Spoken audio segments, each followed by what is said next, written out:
Thank you and welcome to the October 29th, 2021 meeting of the Road Charge Technical Advisory Committee. And thank you for participating on the Technical Advisory Committee. We do have some exciting news. Since we last met, Governor Newsom signed Senate Bill 339, authorizing a pilot test revenue collection system for road charge. And we, as a committee, have important responsibilities under this bill, and we'll be hearing from Commission Deputy Director of Legislation and Finance, Paul Golazewski, later in the today's agenda. And I don't know if she is on. I hope she is. Let me take a look. Do we have Professor Agrawal with us? Are you here? I'm hoping that she's going to join us. Mr. Chair, she did just join. She may be figuring out the audio side.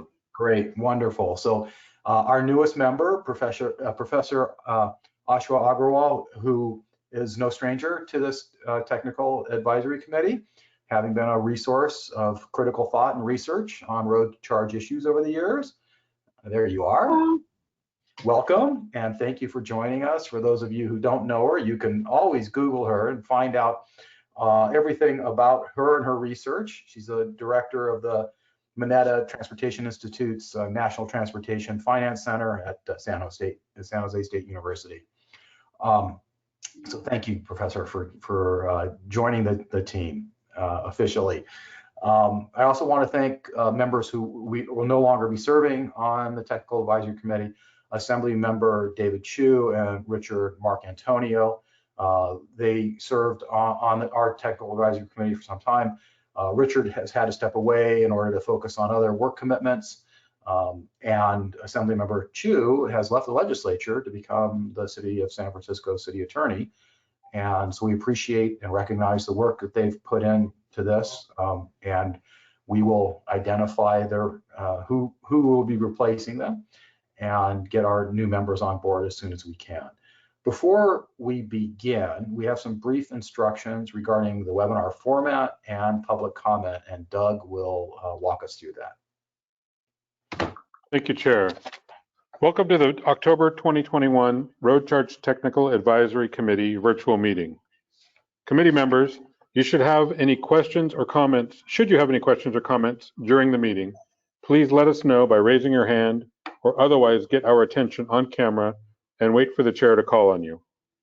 You can also send inquiries and comments through the questions tab that can be read to presenters and audience on your behalf. Please mute your microphone except when you intend to speak to minimize outside noise and feedback. The chair will do his best to call on each of you in turn. We hope that you will turn on your camera while speaking, if you have one. Because this meeting is not an in-person meeting, every vote will need to be a roll call vote. Please only speak when called upon. When called upon, please state your name and briefly make your point. We would please ask that no one speak a second time on any one item until everyone who wishes to speak a first time has done so. If you are on the agenda to make a presentation, please do your best to be succinct, presenters. Please also remember to speak at a steady pace to allow our translating services adequate time for accurate translations. We hope that you'll also turn on your camera during your presentation, if you have one. Members of the public, we welcome comments from the public as part of each item at this meeting. We encourage you to use the raised hand feature as early into the item as you can to give this system time to acknowledge you. We should see the webinar control panel, likely located on the right-hand side of your screen. There you will find the audio and questions tab.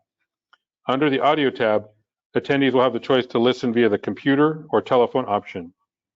If you prefer the computer audio, please ensure the appropriate box is selected. If you choose the phone call option, please select the corresponding box and dial the phone number, access code, and audio pin as directed by the automated system. Please note that if the audio pin is not entered, you will remain in listen-only mode and will be unable to speak. As a reminder, each registered attendee is provided a unique link and phone number to access the webinar. These should not be shared with other participants as they are registered to a specific attendee and can create confusion for staff when making comments. There are two options for participating to be able to provide comments on the agenda. Click on the hand icon to indicate you wish to make a comment. You will then be unmuted and called upon to make your comment. Please be sure to state your name and any affiliation prior to voicing your remarks. Alternately, you may use the questions tab in the agenda item. Type in the agenda item number you are commenting on and your comment. Staff will read the comment on your behalf. Please do your best to be concise with your comments. Please also remember to speak at a steady pace to allow our translating services adequate time for accurate translations. Please make sure your comments add new information. If you agree with the comments of a previous speaker, simply make that statement. Since we often have many speakers, we ask that you make your point in 3 minutes or less. You will not be able to be on camera while making your comments. Thank you for joining us today. We know your time is valuable, and we appreciate you sharing some of it with us. Thank you, Doug, and stick around because this brings us to agenda item number 2, which is roll call, and I will ask you to please call the roll. Thank you, Chair. Asha Agrawal. Asha, I see you raising your hand. If you could speak up for the record. Thank you very much. Lisa Bartlett. Terry Benzel. Here. Vice Chair Finnegan. Here on audio, unfortunately not on video. Thank you. Lauren Kay. Here. I don't know if I'm on video. Jim Madaffer. Here, audio only. Pam O'Connor. Oh, I see Pam just logged in. Let me move her over.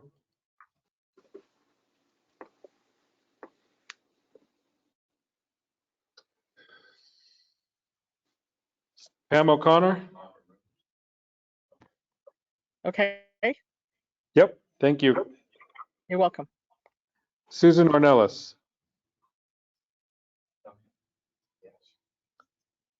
Robert Poitras. Oh, Susan, was that you? Yeah. Perfect, thank you. Robert Poitras. Yes. Eric Sauer. Present. Thank you. Li Tian. Present. Chair Liu. Present. Chair, we have a quorum. Thank you, Doug. That brings us to agenda item number 3, which is approval of the minutes from our last meeting, which was on May 21st. And those minutes have been provided for your review.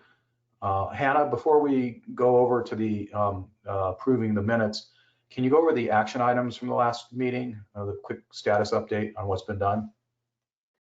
Yes, sure. So after the last meeting, we sent out a couple of links. One was to some Washington legislation related to road charge, and the other was to the Caltrans road charge calculator on their website. We worked with Lauren Prahoda from Caltrans to put a presentation about polling on today's agenda. We talked to Caltrans about whether their Prime system can talk to other IT systems as needed. And I believe the short answer to that is yes. And I'll let Lauren elaborate on that if she wants to during her presentation. And then we moved the September meeting to October, this meeting, so that we would know in this meeting whether or not the road charge legislation had passed. I mean, specifically SB 339. So those were our action items. And this isn't an action item, but I just wanted to take a quick minute to thank my staff, Michael Joseph, who used to support me on this road charge effort. And he recently took a promotional opportunity with Caltrans, so he's no longer with us, but we appreciate everything that he's done for road charge in the time that he was here. And Okay. that's it.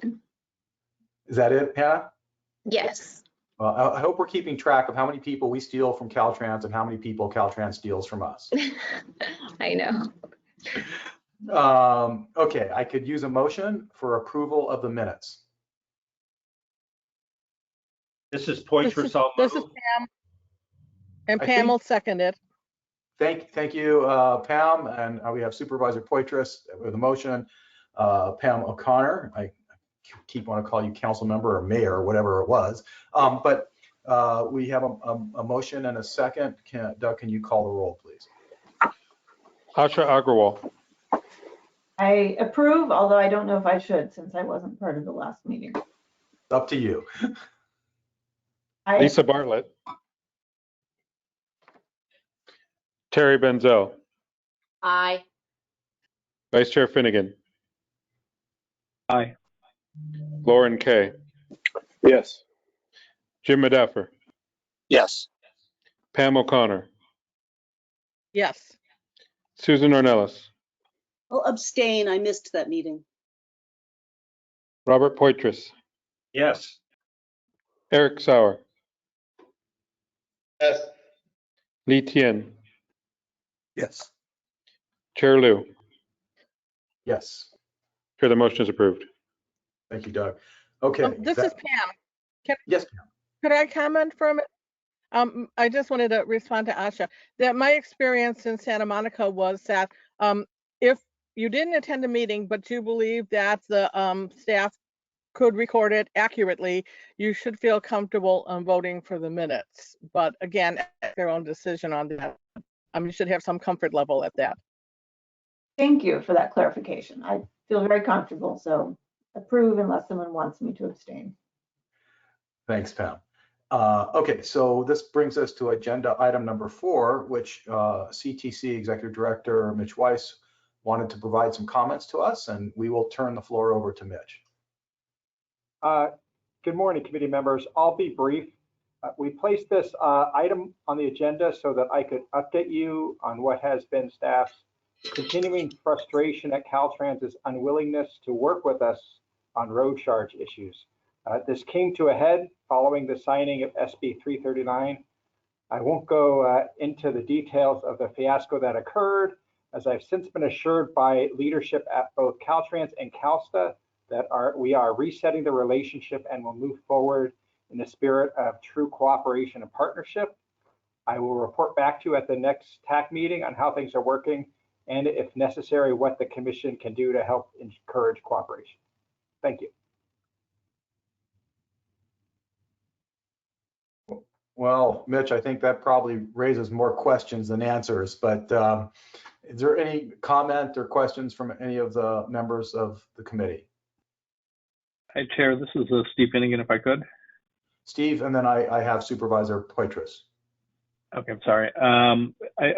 Thank you very much, Mitch, for that. And it sounds like, and I hope it's a very positive step forward. You know, I don't pretend to understand some of the bureaucratic challenges and conflicts that arise. And on this one, there really shouldn't be any. Everyone should be all in the same boat, rowing in the same direction. And to the extent that isn't the case, then this group or other groups or others really need to address it and get a handle on that. And I take it from your comments that that issues should proceed in a more cooperative and functional manner, which I think are vital. So I appreciate that. All right. Thank you.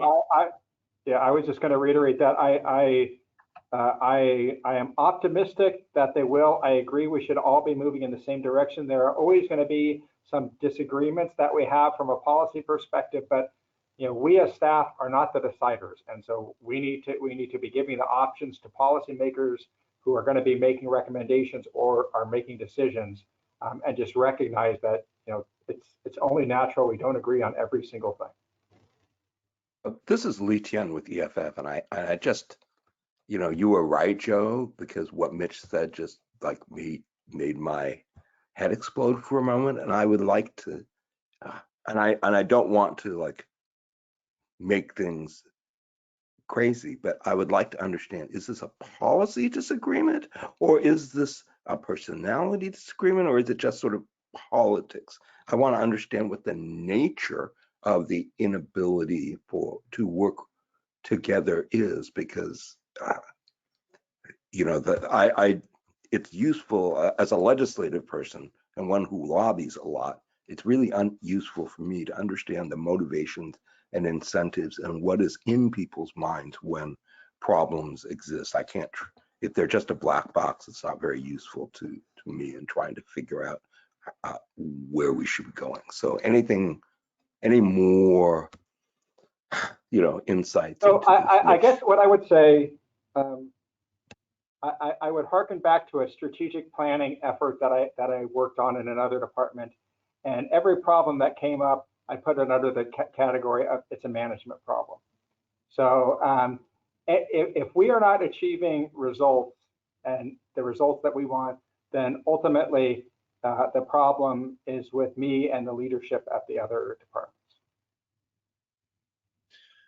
And Mitch, this is Rob. I'd just like to mention that it's too bad, and it's really interesting because what we're looking at from the big picture on this road charge is to maintain a revenue stream so that we can complete our projects and roads and whatever it might be that needs to be funded. And without that funding stream, projects can't move forward. Therefore, we're not going to need people at Caltrans, as many people at Caltrans, because there won't be the work out there because the funding won't be there. So that's kind of in the big picture picture. But on the other note, please let us know what we can do from an elected standpoint as far as working with these folks.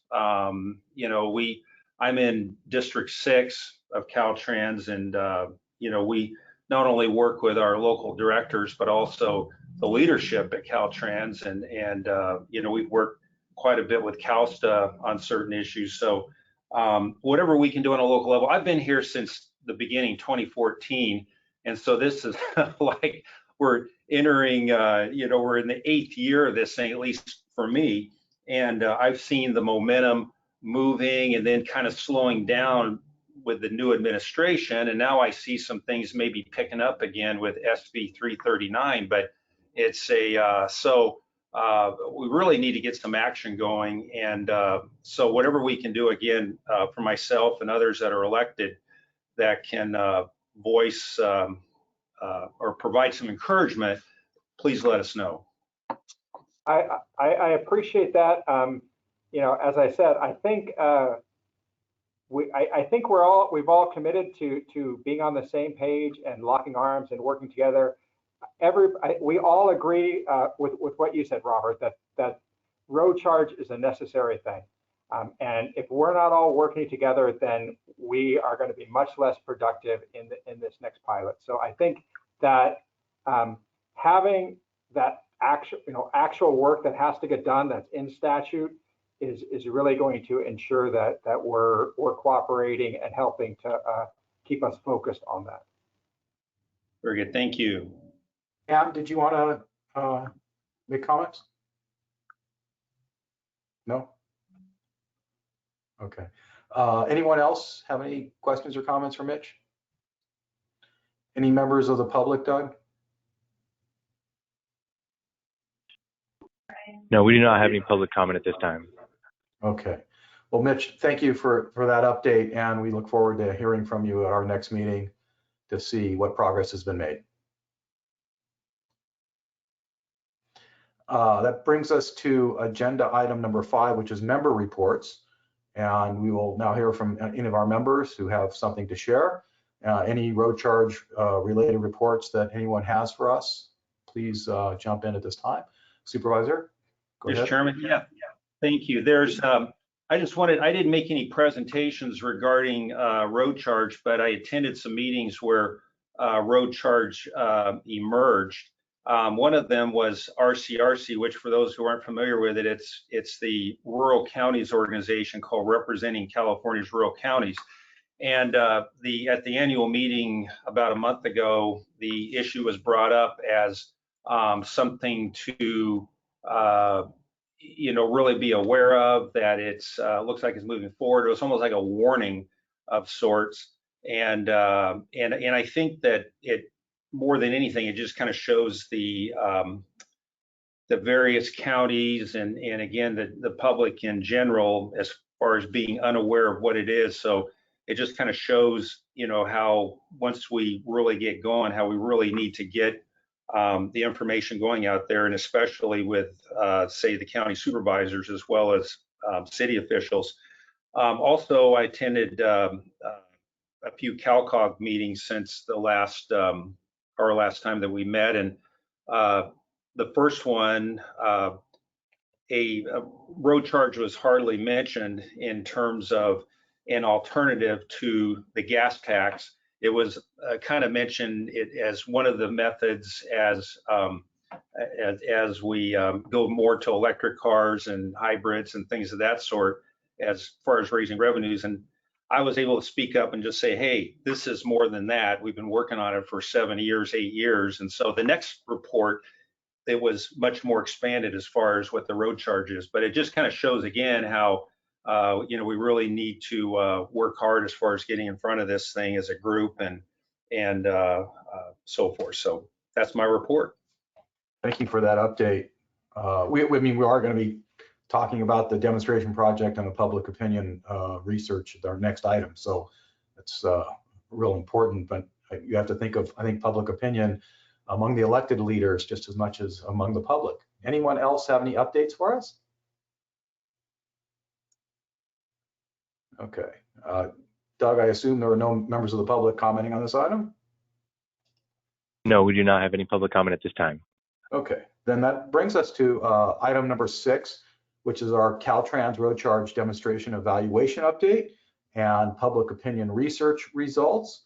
Lauren Pajota from Caltrans will give us an update on the evaluation of the recent road charge demonstration, which I had the pleasure of participating in. And Sarah Labatt will present on the results of the public opinion research. So go ahead, Lauren. Thank you, Mr. Chair. Good morning, everyone. Am I coming through okay? Yes. Wonderful. Thanks. Well, it's wonderful to be here with you all virtually, at least on this lovely fall morning. I'm just going to give you a brief update today about what we're seeing as we are analyzing the results of our recent pilot that ran from January to June. Kind of just a little sneak preview of the final report that will be out in the spring. Next slide, please. And one more. So just to refresh your memory, or for those who have not heard about this project yet, what we were doing in the spring is testing really different technologies to get to what principles of easy user experience could be for a road charge program. This came out of a recommendation from the 2017 final report to explore the possibility of paying a road charge at the pump, with the idea that it's just simulating what people are used to right now. And so it'd be a very easy transition. So we built on that and tested a couple different technologies. First was pay at the pump, also paying at the charge point for electric vehicles.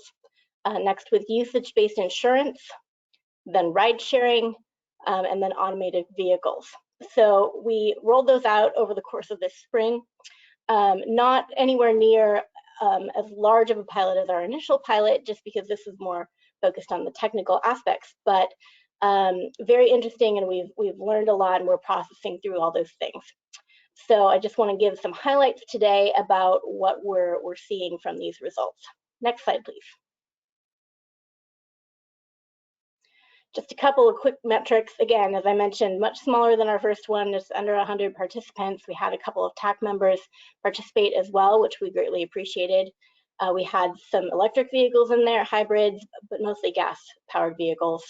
As you can see, we collected a little under $1,500 in a theoretical road charge, simulated road charge. Next slide, please.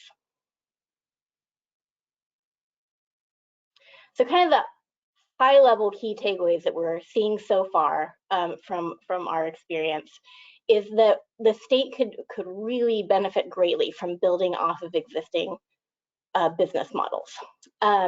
This using businesses that already are collecting mileage or have some relevant systems in place, one really promotes an easy experience for the user. They're already engaging with this company. They're used to it. It's familiar. They already know how to use it. So that's a huge plus.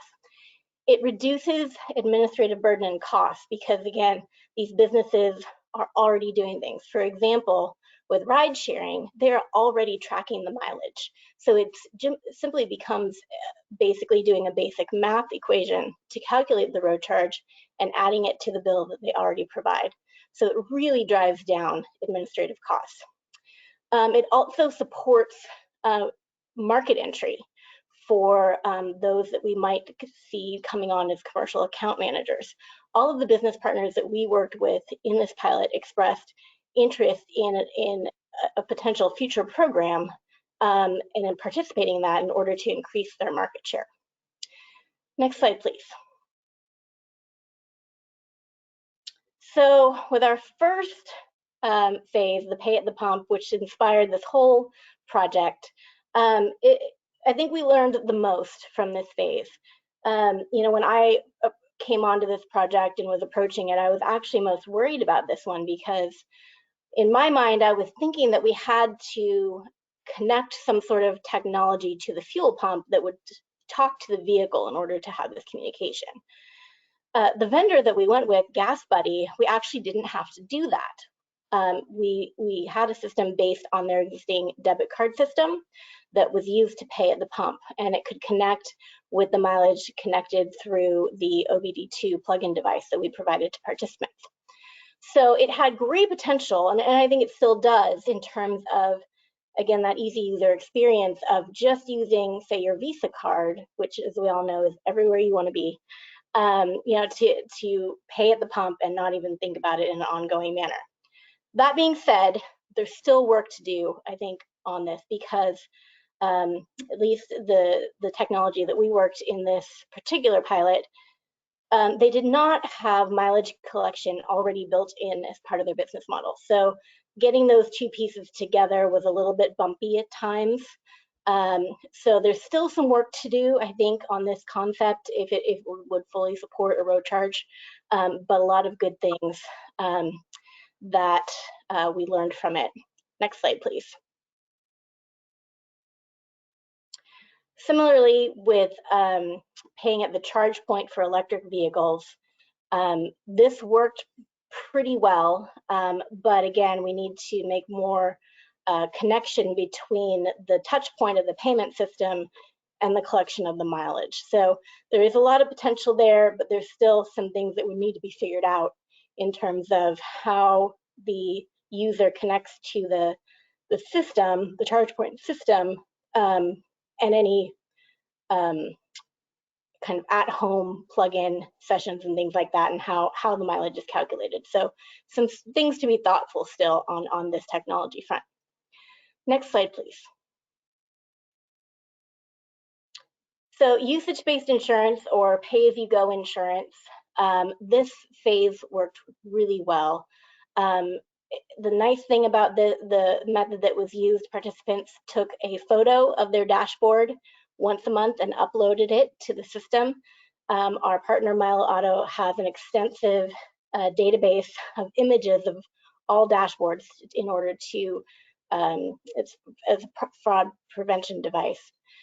And so that's, again, part of their existing business model. So we could just build on top of that, which again brought administrative costs down and made it very easy for participants who were already doing that kind of thing. The other nice thing was because it was just an image of the odometer, there was no location tracking involved, and so people felt that their privacy was very protected through this method. I will also note that our participants in this phase were model participants. They were very responsible and getting back to us in surveys and things like that, and seemed incredibly happy with this method. So that was great to see.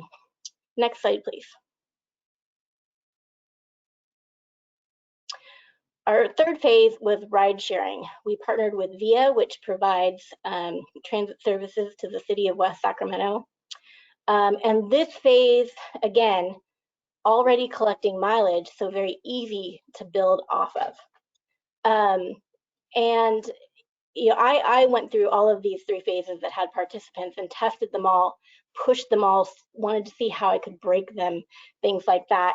With ride sharing, I could not, as the participant, figure out how to break it, because literally all you do is call for your ride, just like you always would do. So there's no possibility for you to mess with things.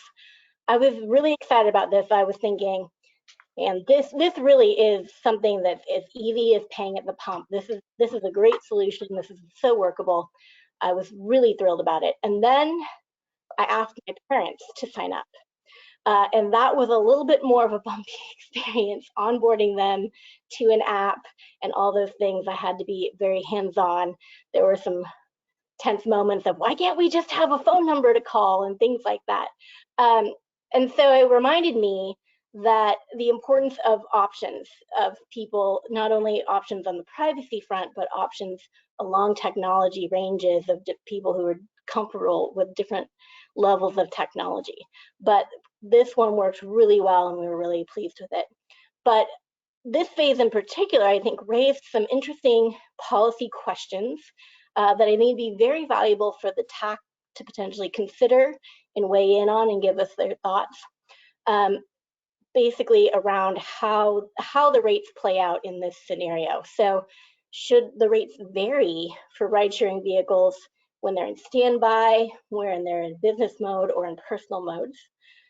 Should road charges be able to be subdivided between multiple occupants? How would we do that? Should rate discounts be offered for multiple drivers?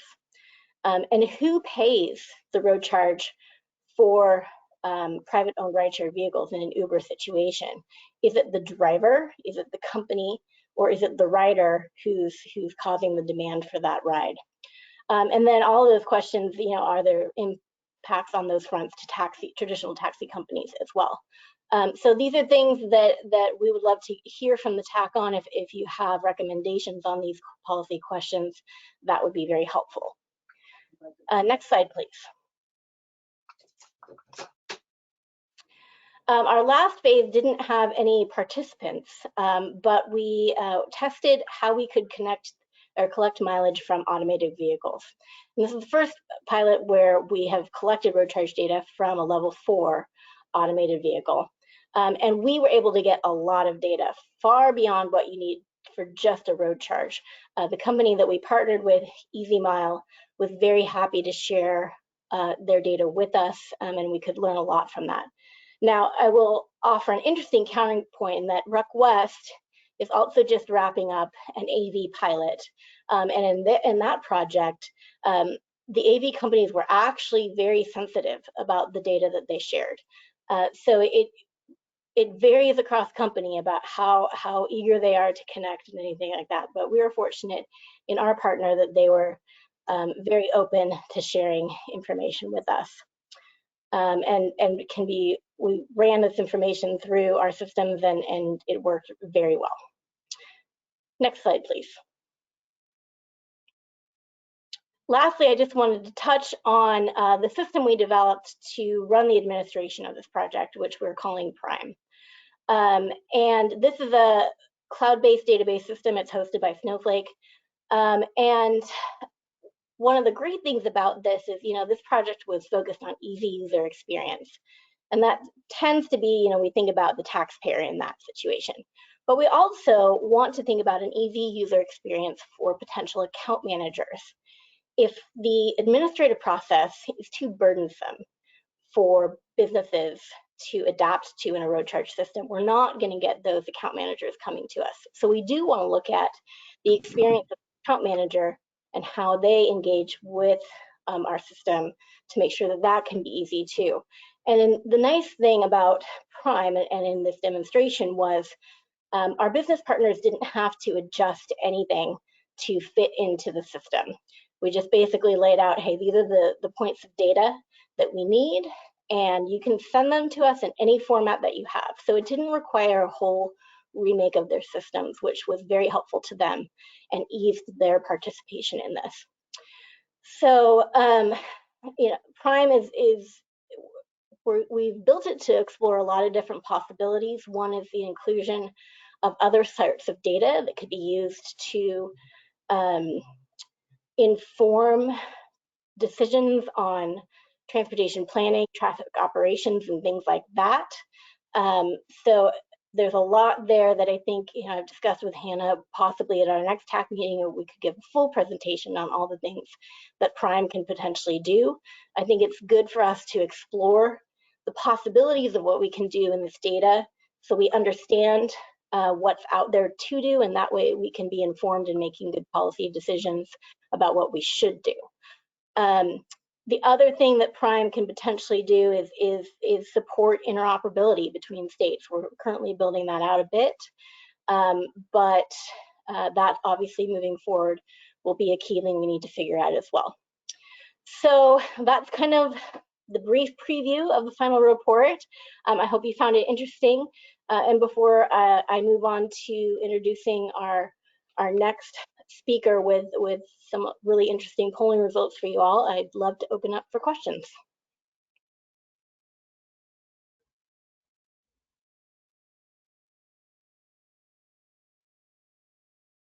I'm sorry, I was muted, but Terry, it looked like you had a question. You're muted too.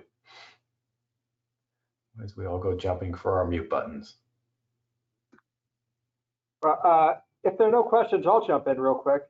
Yeah, go ahead. Sorry, And then I I'm think finally Terry's unmuted. here. I was clicking the wrong icon. Sorry. Lauren, could you go back through Gas Buddy briefly? I mean, I actually participated in Gas Buddy, but I was fairly confused. I did the whole thing. Most of the time we used the Gas Buddy card, but sometimes my husband filled and forgot to use it. But I never quite understood the mileage. Where did the mileage go? Like, I entered a mileage the first time I used it, and I put the port in, but I just never quite understood how you got mileage. Right. And that was one of the issues with that phase, is we had to develop that. So when you signed up, you should have received an OBD2 plug-in device in the mail to plug into the vehicle. Right. So that was actually the main way that we were reporting mileage, sending it to Gas Buddy to calculate, and then they would estimate a bill for you that was theoretically. That wasn't being done real time? You only got it when I mailed you back. You mailed me a physical device. I plugged it in. At the end of the pilot, I mailed it back to you. Or was somebody getting real time uploads from the device or a sensor? Right. So while it was plugged in, we were getting real time mileage from that, and then Gas Buddy put it into their system and calculated bills appropriately for when you connected to the system.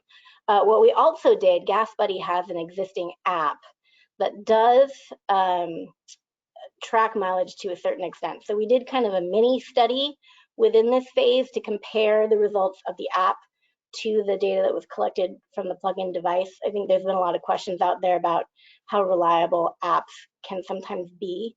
And yes, we found that their app didn't quite get as much of the data as the plug-in device did. I think that was an interesting lesson to compare to the ride-sharing phase.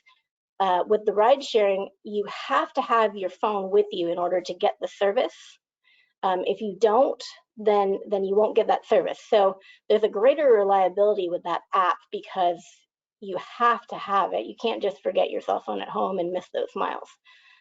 So it was a bit of a learning experience, and I think it was a little bit more difficult for participants in that phase, particularly the sign up steps that you had to go through. There were several steps in terms of setting up an account with Gas Buddy and then getting the plug-in device in the mail. So as I said, we had the most opportunity for lessons learned in that phase. Yeah, and not enough transparency. So here I am, the security and privacy person, and I just plugged something into my car and I didn't understand what it was doing. My husband was up If Terry doesn't understand it, then I worry about anyone understanding it, right? Thank you. Mitch, did you want Was to? location data coming through both the OBD2 device or also via the phone? Where was the location data being captured? Right. So the data was being primarily captured through the OBD2 device. We had a couple of select participants which we requested to turn on the tracking element in the app so that we could compare it. In general, the participants did not have this, but we did ask a few people, including myself, to turn that on so we could do that little mini study. Thank you. Mm-hmm. Mitch, do you still have questions? Yeah, a couple of questions real quick. I guess one, following up on something you just said with the TNCs, with Uber and Lyft, one can call a ride for somebody else, so I can have them, pick up my parents because they can't figure out how to use the app. Would what we do work with that, or get picked up? How would that work? Right. So if you were using Uber and called for someone else, so that's connected to your account and your credit card. So the bill usually would go to you. That's how Uber's system is set up. By the way, we did not partner with Uber in this specific demonstration, but so as the system is set up right now, if you're adding a road charge into that bill, then it would go to the person who called the ride. Unless you have the drivers pay for it. I don't think Uber's system right now, well, yes, unless you have the driver pay for it. Right now, the driver pays the gas tax, right? Yeah. So that's one of the policy questions that we would love to have the TAC think about is where does the tax responsibility lie? Is it the driver, is it the company, or is it the user who has created the demand for that ride in the first place? Okay, so thank you. I appreciate that. My second question is relative to autonomous vehicles. It seems like if we wanted to right now, that would be an easy thing to do a road charge for, because they already submit mileage information to DMV. I mean, there are 60 odd companies last time I checked with 300 odd vehicles. I mean, you could keep track of that in a spreadsheet if you had to. So wouldn't that be easier in terms of piggybacking on things that are already being done, rather than having to develop new relationships and new reporting relationships with those companies? I think there's a couple of considerations there. One, I believe that the reporting to the DMV is annual at this point, which if you're talking about managing a fleet is not necessarily an issue. I think at this point it's also paper-based, which may not be super easy to do.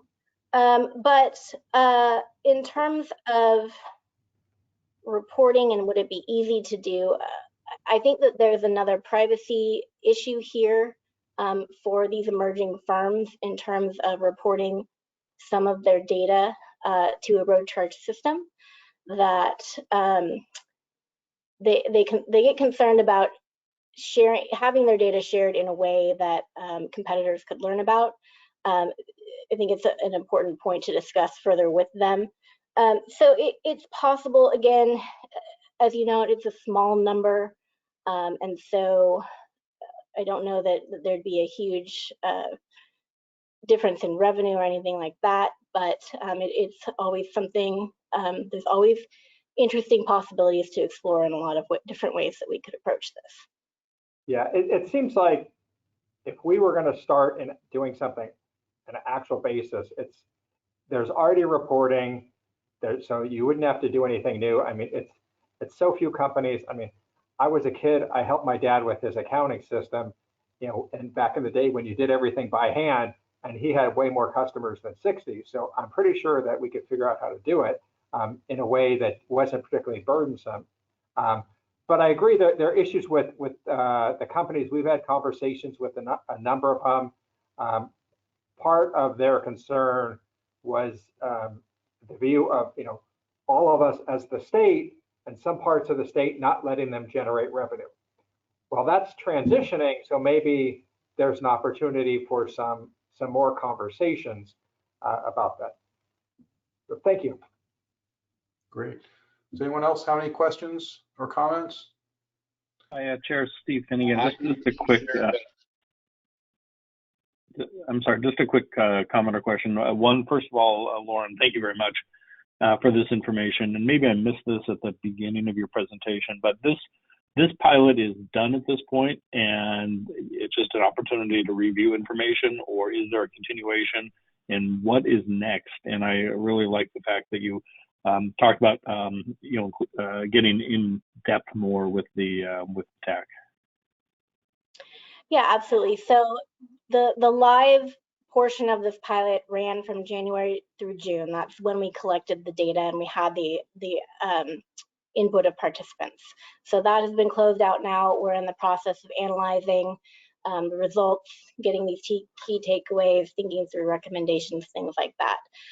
Next steps, we will be providing draft reports of the individual phases sometime this fall for the TAC to take a look at, and then we'll have the final report out in the spring. The other thing that's going on, major thing that's going on right now is our next pilot that we're in procurement for, which is the grant award that we got in the spring from FHWA, which is our public-private roads project, which is going to be looking at testing the reliability of GPS technology in differentiating between public-private roads. And what specifically we're looking to get at through this is engaging with the agricultural community, because one of the first questions you always get about road charge is, how does this impact rural drivers? And understanding what road charge means for them. The idea being, if we have a farmer who's driving on a private frontage road, right, by a public road, theoretically, we don't want him to be taxed for those miles on his own private property. We have some existing state systems to get refunds for farmers or other folks who are in that situation. But would they be comfortable with that level of tracking in order to reduce their tax burden? I don't know the answer to that. That's why we do pilots, to explore those things. So yeah, so we have these two pilots right now in different stages, but very much in progress, and we're learning good things from them.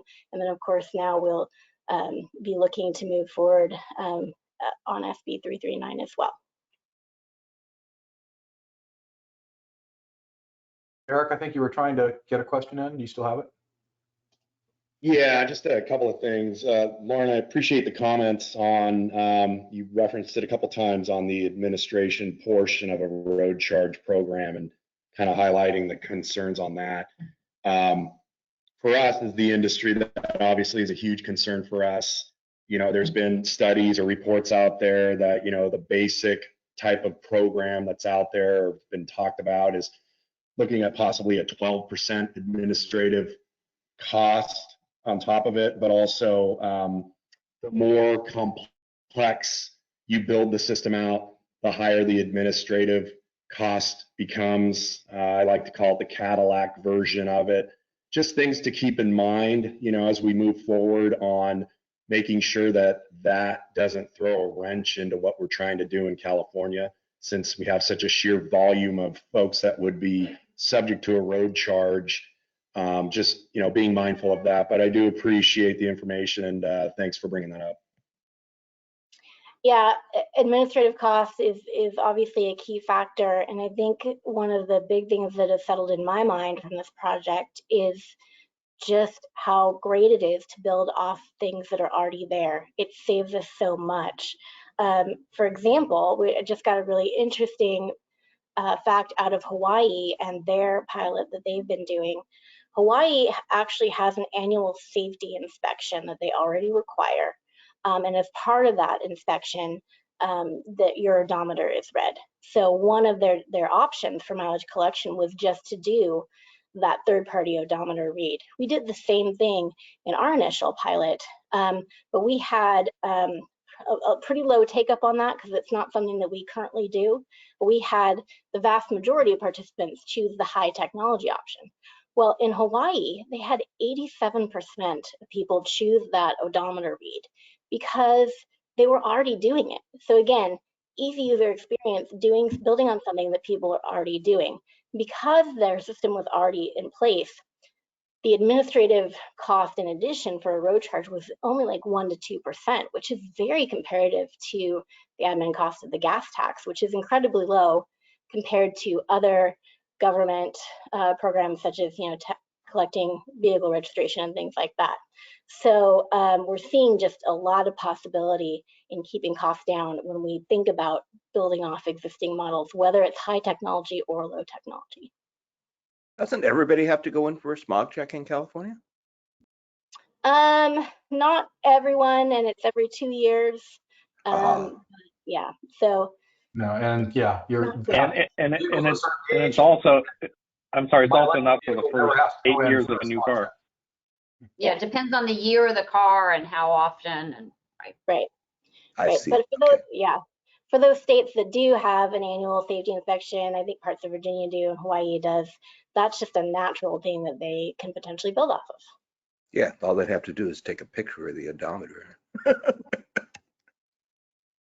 Hey, I have another comment or question relative to the pilot from the bill that was signed. Is it going to really dive into evasion of not paying?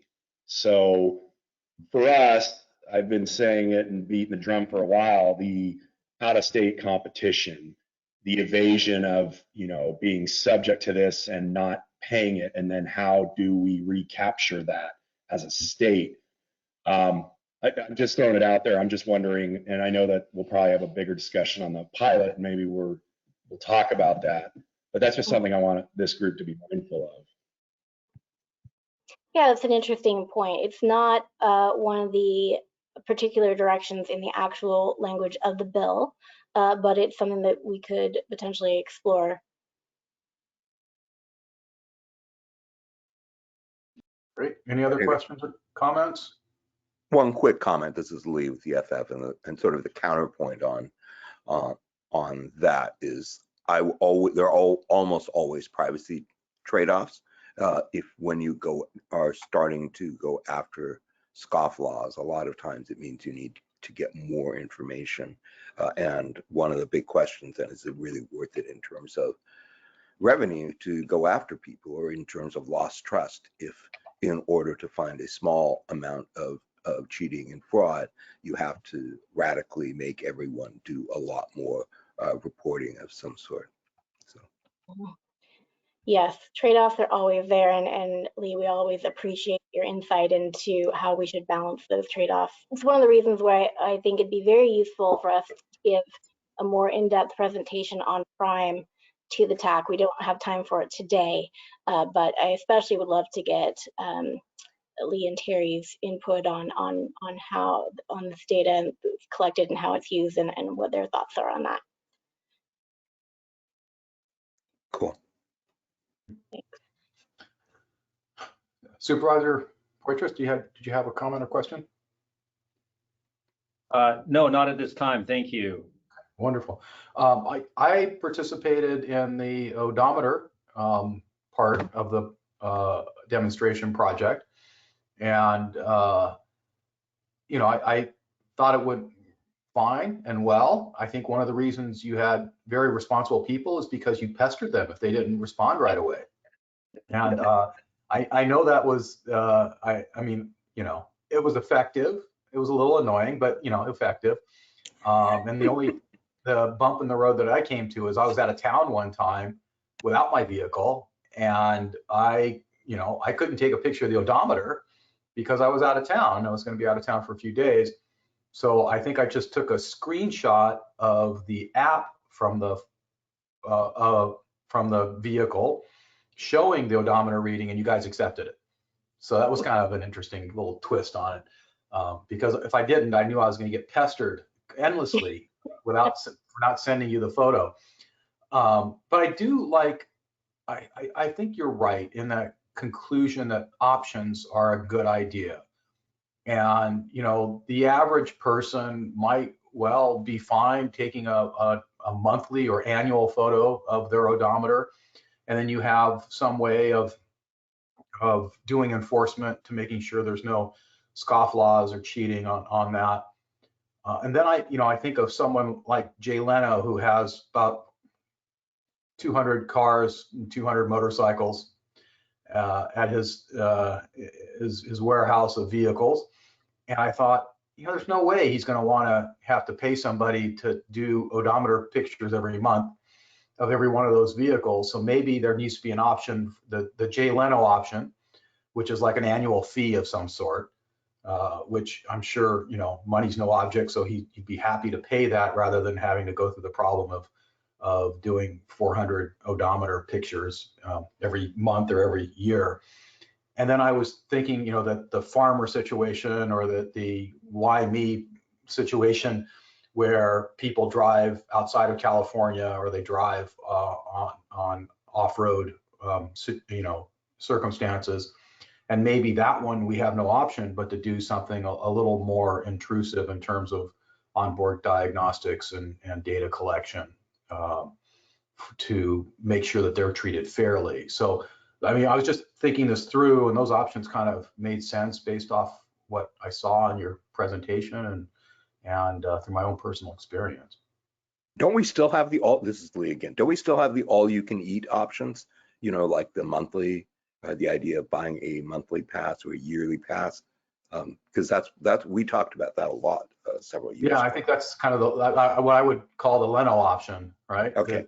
That's an all-you-can-eat. I'm going to make a note of that one too. I like that phrase.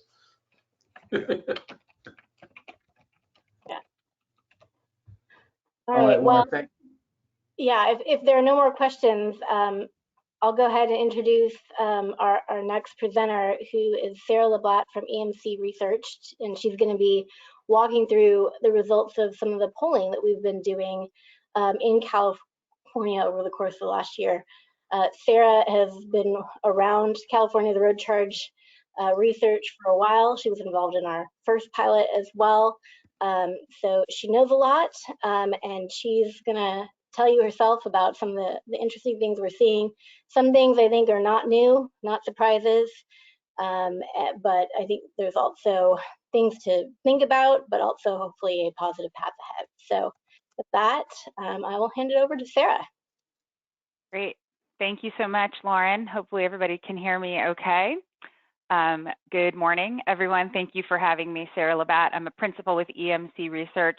I have a lot of data in these slides. I believe you have this in your packet. So if I go quickly on the numbers, you should be able to refer back to them. I don't want to take your entire morning, but I will walk through and then take some questions at the end. So next slide, please. So what we'll be talking about today is the public opinion research that we've done as part of this demonstration program. We've also conducted research, and Lauren alluded to some of it, with the participants in the demonstration. And those of you that were in the demonstration itself probably saw some of those polls and participated in them. So thank you for that. We won't really be focusing on that research today. Rather, we're going to be talking just about the public-facing research, meaning research with members of the public not involved in the demonstration, broad selections from the general public. So that's what we'll be focusing on in this report today. So we're going to be talking through, as part of this demonstration program, we have 3 public polls. These are, we've done 2. There's one more upcoming before the final report that will come in January. So this report will show 2 of the 3 public polls that are planned. The methodology for all 3 is the same. It's a representative random sample of 600 adults in California. It's random and distributed across the state at proportion to the population of adults in the state. And we do a lot of work to really ensure that our samples are random and representative. They are mixed mode in methodology, meaning we combine both telephone interviewing with with live telephone interviewers calling cell phone and landline numbers, as well as collecting responses online.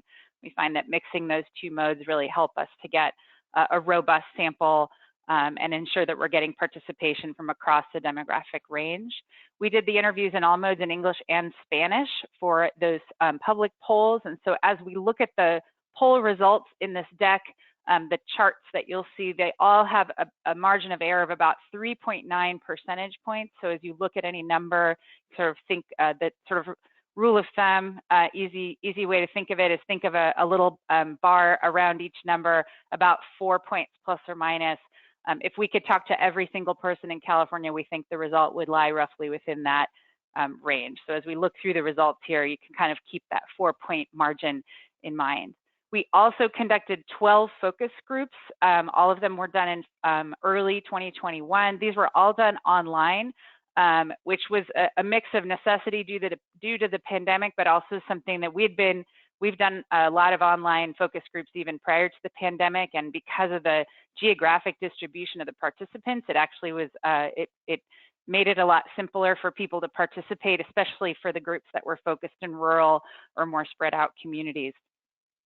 So 12 focus groups, all online discussions, all led by professional moderators in English, Spanish, and Mandarin. So we did have some non-English language groups with professional in-language moderators as well. We did 7 what we're calling regional groups, where we recruited just from specific areas of the state. 2 of those in particular were with specifically people who live in rural communities, meaning outside really of the areas with major populations in California.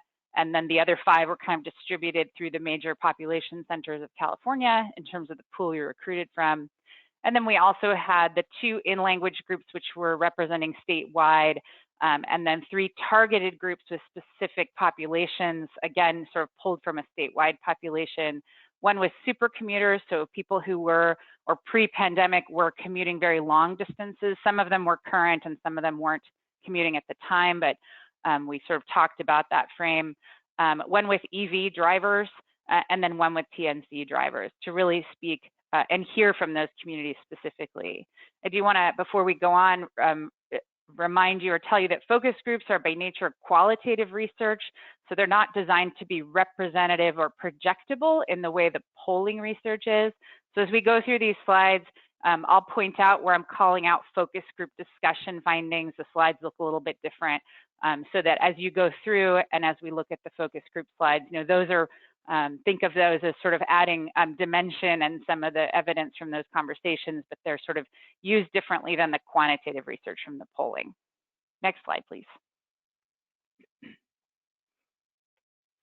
So just really high level highlights, and it's a lot of research that's behind this, so we're not going to show you everything, and this is pretty high level, but I do want to sort of start with what are we going to see here. First of all, there is general awareness of the need for additional funding for road maintenance, and few know where those revenues come from. Most do know that they pay a gas tax. We heard this loud and clear in all of the focus groups. They know they pay a gas tax as part of the cost of fuel, but they don't really know how much it is, how much of what they're paying is for gas, and how much is for taxes, or the distinction between the different types of taxes they might be paying. They just know it's all in there, and they know they don't know that. The challenges of the current gas tax model in terms of revenues for the state aren't immediately apparent. It doesn't really occur to them that this is a problem. But when we start talking about declining revenues as well as equity imbalances in the gas tax model, it's pretty effective at convincing people that a change is needed.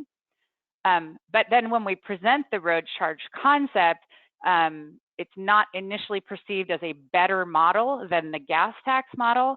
There's a lot of concerns raised, and we saw this throughout the focus groups about equity, privacy, the costs of a program or implementing a new program for everyone, complexity, reliability. We saw a lot of concerns.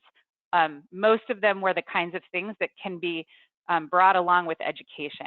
I think we see, you know, for many of you in the transportation space, we know that change is hard, and people don't always react positively to something that in the end actually is better. and shows it in demonstrating it. And we saw that in the pilot as in back in 2017, and we'll show a little of this. As people do it, it feels better and they understand it. But you know, we really saw they can get to, there's a problem, presenting the solution it's not immediately obvious this is the solution to them. Next slide, please.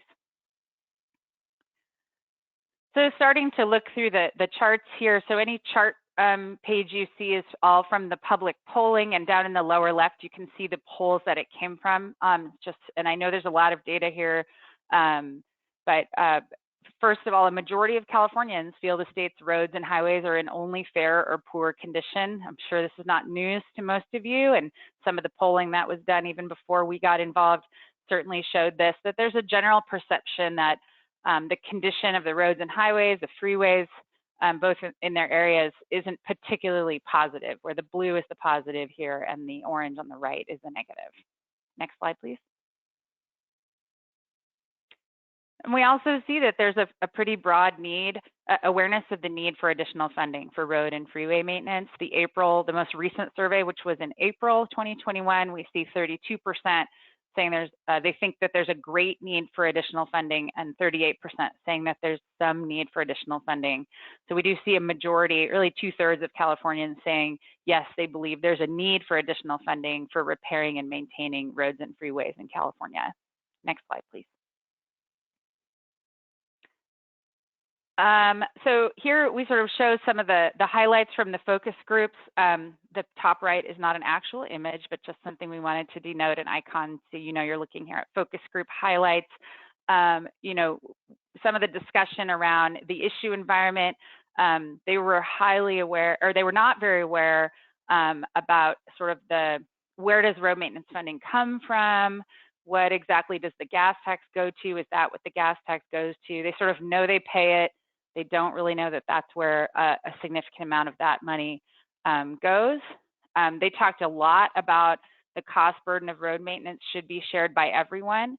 You know, we were doing focus groups with individual drivers, and often they would say, but what about the trucks? What about, you know, these other people that aren't in this room? Are you talking to them too? So just an awareness that yes, they are part of it, but that there's other parts of it that they see out there on the roads.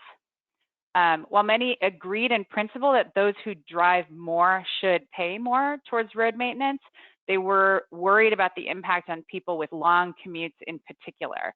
So they talked a lot about that concern. We also showed a video, we showed a few videos in the focus groups that described the growing revenue gap. And it's just about a 1-minute video. People did find it compelling, and that really turned them to starting to talk about, well, let's talk about some solutions. So next slide, please. And I'm hoping that the video is queued up to show for this next slide. But I'm not sure. We had an online conversation. Give it a second.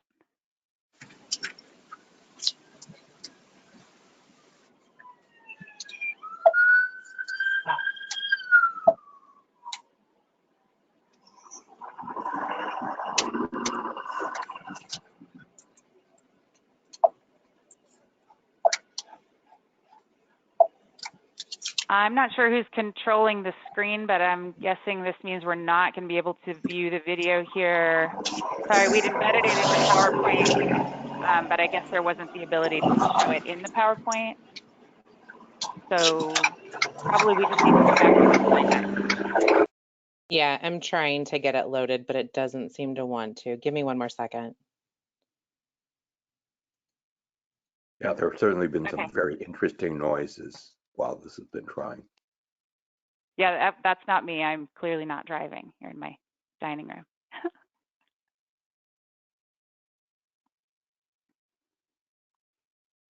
I'm still trying. Hold on. Okay.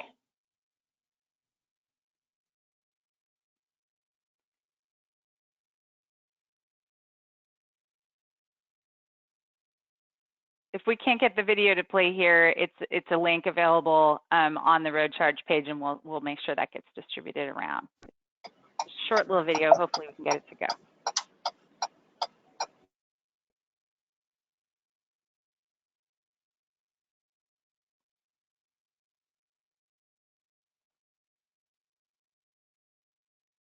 I unfortunately am not able to get it up.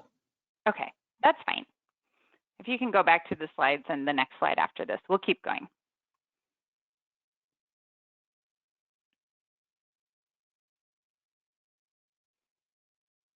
Okay, thank you. Sorry about that, and we'll make sure that video gets distributed around. It's adorable, and it has bears, and it's very cute, so I recommend you all watch it. So we did show that video, and we got a lot of good conversation in the focus groups about solutions, which I think is, thinking about one of our conclusions from the beginning, that information helps. Just establishing the sort of problem is very helpful in getting people to start saying, well, yes, this is a problem, we need to start solving it.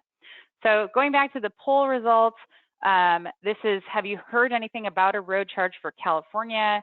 At the time we did the poll, this was in the April 2021 poll, we saw about 1/5 of residents saying, yes, I've heard either a lot or a little about road charge. When we asked them in an open-ended question what they'd heard, about 21% of that 22%, so a pretty small proportion of Californians said it's a tax for miles or it's a charge by mile. So, that was an open-ended question. We really wanted to know, when we say road charge and they think they know something about it, what do they think they know? There was a lot of discussion this is from the survey research, but also in the focus groups when we talk about road charge. Sometimes they would think, you mean like a toll road? They'd talk about the express lanes. Sometimes, they would just, it wasn't immediately clear. Once we anchored it and it's a charge per mile, they could move on, but I'd say it wasn't necessarily the first thing that came to mind, that it's a charge per mile driven. Next slide, please.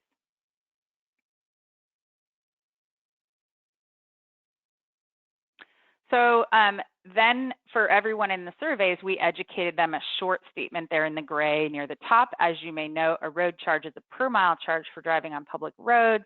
After hearing that description, do you have a positive or negative impression of a road charge for California? So giving them, remember, this is the general public. We wanted to give them a very general description of what it is. We asked this in both the July survey and the April survey.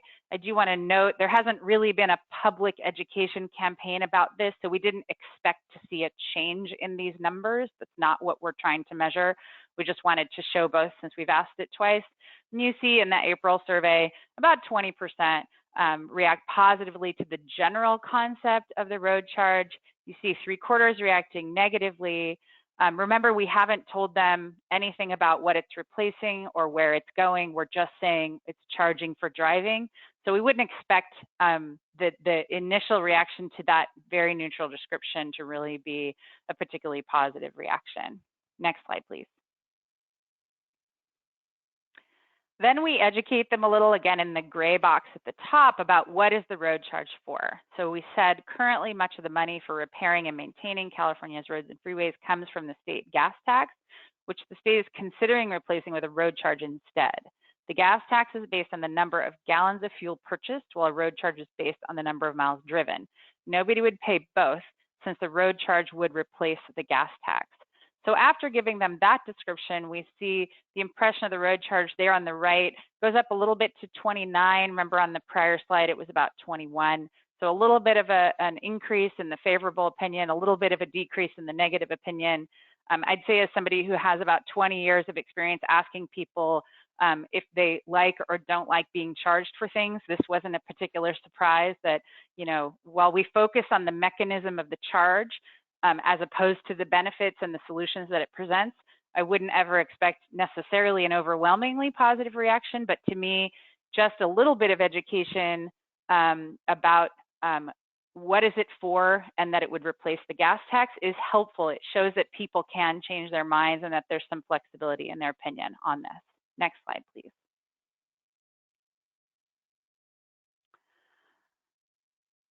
So then, we told them more information about the road charge, filled in some of those gaps of information about what would the road charge do, and then asked them again, now what's your impression of the road charge? And we really can get to a point after giving them, and we'll show some of the information we showed here, but we wanted to make the point that education works, right? There hasn't been yet a public education effort.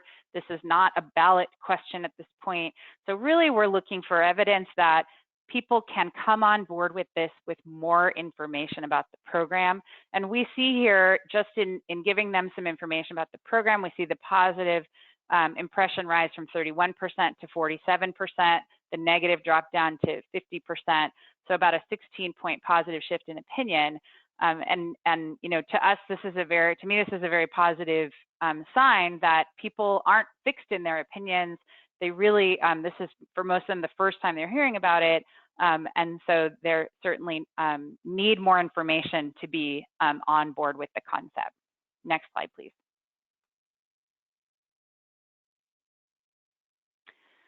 We did ask an open-ended question after we'd given them some information, and then we said, whether you think it's a good idea or not, what do you like about the idea of replacing the state gas tax with a road charge? That's in the blue on the left. On the right, in the orange, what do you think it's a good idea or not? What are you most concerned about? And we see on the positive side, they like the idea of maybe cheaper gas, you know, that they don't like taxes. And this sounds like, well, you're taking away a tax and replacing it with something else. And so a general appreciation of that idea. There was a lot of responses about fairness, some responses about EVs, you know, that it's more, you know, road users pay it, it's more proportional. So some sort of general appreciation, but I will say the most frequent response on the what do you like about it was I don't like anything about it. Again, remembering they don't have a lot of information yet. On the negative side, we see a lot of assumptions about the costs of the program. It sounds expensive, equity concerns, it creates inequality, questions about tracking, general fund management, management of dollars, questions, et cetera. So still plenty of questions. Remember, you know, we haven't really educated the public about this. So lots of questions when we introduce the concept. Next slide, please. We also asked them, and this really came out of the focus groups, when we heard everyone in the focus groups, and we'll see this in a second, saying, I think it would cost me more. So in the poll that we did after the focus groups, we asked them, well, do you think you personally would pay more with a road charge than you do now with the gas tax or less? And we saw more than half were assuming that they would pay more, that they personally would pay more with a road charge, and 31% saying that they would pay less. So certainly there's an assumption people are making, and we haven't at this point in the poll given them any rates. They have nothing to calculate it on. We're just asking about the concept, but we certainly see quantitatively, there is an assumption that it potentially will cost people more, this new program. Next slide, please. And then from the focus groups, we certainly heard a lot of discussion on that point. Almost every focus group, they assumed that they would pay more and everybody would pay more. They were skeptical that the gas tax would really go away. A lot of conversation about skepticism that the government would ever take away a tax. You know, not talking about the role of other road users in the context of the research made them assume that this is a burden being placed on individual drivers more. And it wasn't, the same conversations weren't having about other road users. They sort of, you know, thinking about the assumptions they made, they assumed this will cost me and every individual driver more, and you're probably not going to also do something about those other road users. Again, these are assumptions we heard. This wasn't education we were giving them, but one of the things that they brought up. We did in the focus groups provide a rate, a per mile rate for them to consider as a potential rate. And even giving that, you know, because they really wanted a rate, and then we gave them one and they said, well, that'll probably go up over time. All taxes go up over time. So, you know, there's certainly a lot of, I'd say all of this to me falls under the skepticism of what the government will do if they can get one finger into the thing in terms of how they reacted to this concept. Next slide, please. We asked in the poll a list of concerns about road charge. So how concerned are you personally with each of the following? I'd like to remind us, these are members of the public, not participants in the demonstration. So they haven't interacted with it. They haven't really, you know, other than this poll, really heard of it. So we asked a series of these. There's 2 slides, and these are sorted by the percent that said they were very concerned. You can see there's concerns, you know, in that 1 to 7 scale. giving that 7 most concerned response about collecting location information, complexity, equity, people struggling to pay, privacy of data. You see here the ensuring corporations pay their fair share, accuracy of reporting. So, certainly putting this idea out needs, there's a lot of scaffolding that's not there yet for them to understand that these are all concerns that are being discussed and there's plans for them. So these are the things that kind of rise to the top of their minds. Next slide, please. This is a continuation. Again, these are sorted by the percent concerned. So the same set, and these were randomized in the survey. But you see here some slightly lower tier concerns. I don't want to necessarily downplay any of them, but certainly these are less intensely concerned. Frequency of road charge billing, security of data from being stolen, paying after the miles have been driven. And we see fewer people converting to electric vehicles. On this list, it came out in the bottom of this list of concerns. There are people that are concerned about that. And I think we'll talk in a moment about some of the concerns about that from the EV drivers. But, it compared to some of the other concerns about equity and accuracy and data collection and privacy, the electric vehicle conversion concerns are lesser. Next slide, please. Sorry, the formatting at the top got a little bit covered in the version we sent to here, but it says implementation concerns at the top, FYI. So we did see from the focus groups, similarly to that, the responses we just saw from the poll, a lot of discussion around implementation details, mostly because they felt we weren't giving them a lot of detail, which was true in the focus groups. We were really trying to understand when we bring up the general concept, where do they go? What are their concerns? So they talked a lot about accuracy of recording, privacy of location information, potential for cheating or underreporting of miles, crossing of state lines, really in both directions. If I leave the state, am I still paying California? If someone comes in from out of state, are they not paying? So they were worried in both directions. Timing and frequency of payments was another conversation that came up. How often will I be charged? If this is charging me after I drive, that sounds like I could rack up big charges and I don't know until I have to pay it. So just a lot of conversation about all of these details of the program that they had questions about.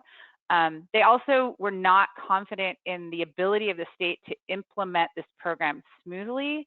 And they talked a lot about the gas tax mostly works for most people.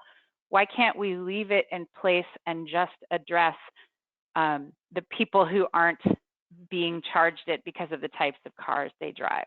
So, they talked about whether it was really worth it to throw the gas tax out entirely and implement a big new system, and whether that was better than keeping the gas tax and just implementing a system for those drivers who were ultra fuel efficient or not using gas and therefore not paying the gas tax. Next slide, please.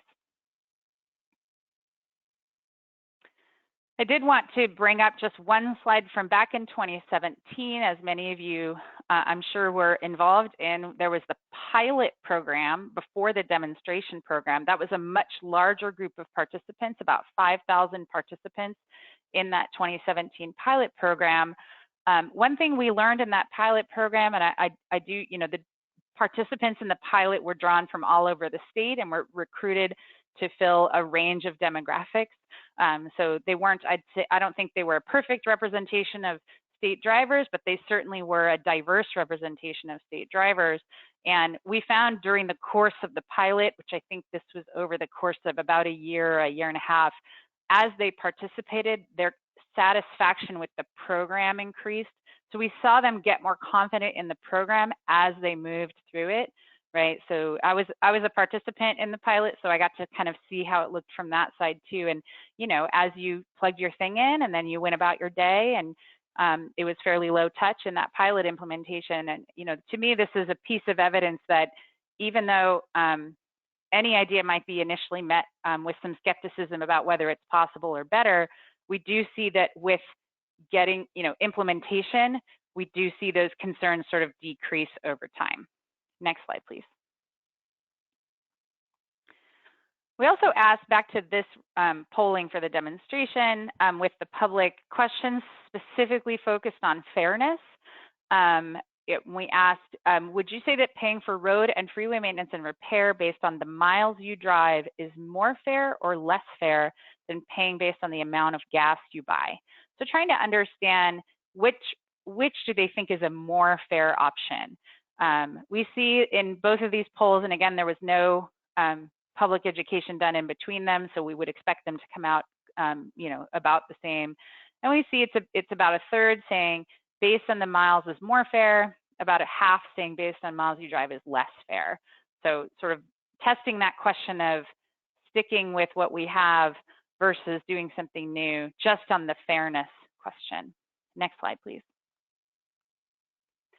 One more callback to the 2017 pilot program research, again with those 5,000 program participants. We asked the same question back with those participants, and we found not only did they start out assuming this was more fair. Now remember, these people all opted into a pilot, so I wouldn't necessarily say they were the perfect representative snapshot attitudinally of Californians, but we did find that participating in the program brought more of them on board with feeling this was a fair mechanism, right? From 66% before they started participating in the pilot, up to 73% feeling this was more fair by the time it completed.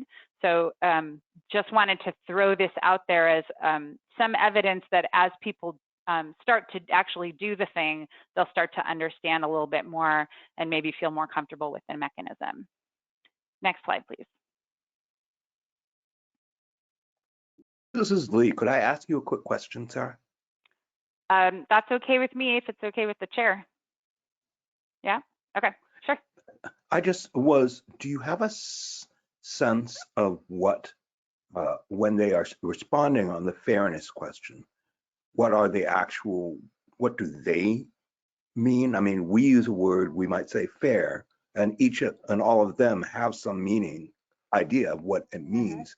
But I'm curious if there was any ability within your methodology to even sort of get a sense of why they thought, say, paying by miles was more or less fair than Sure.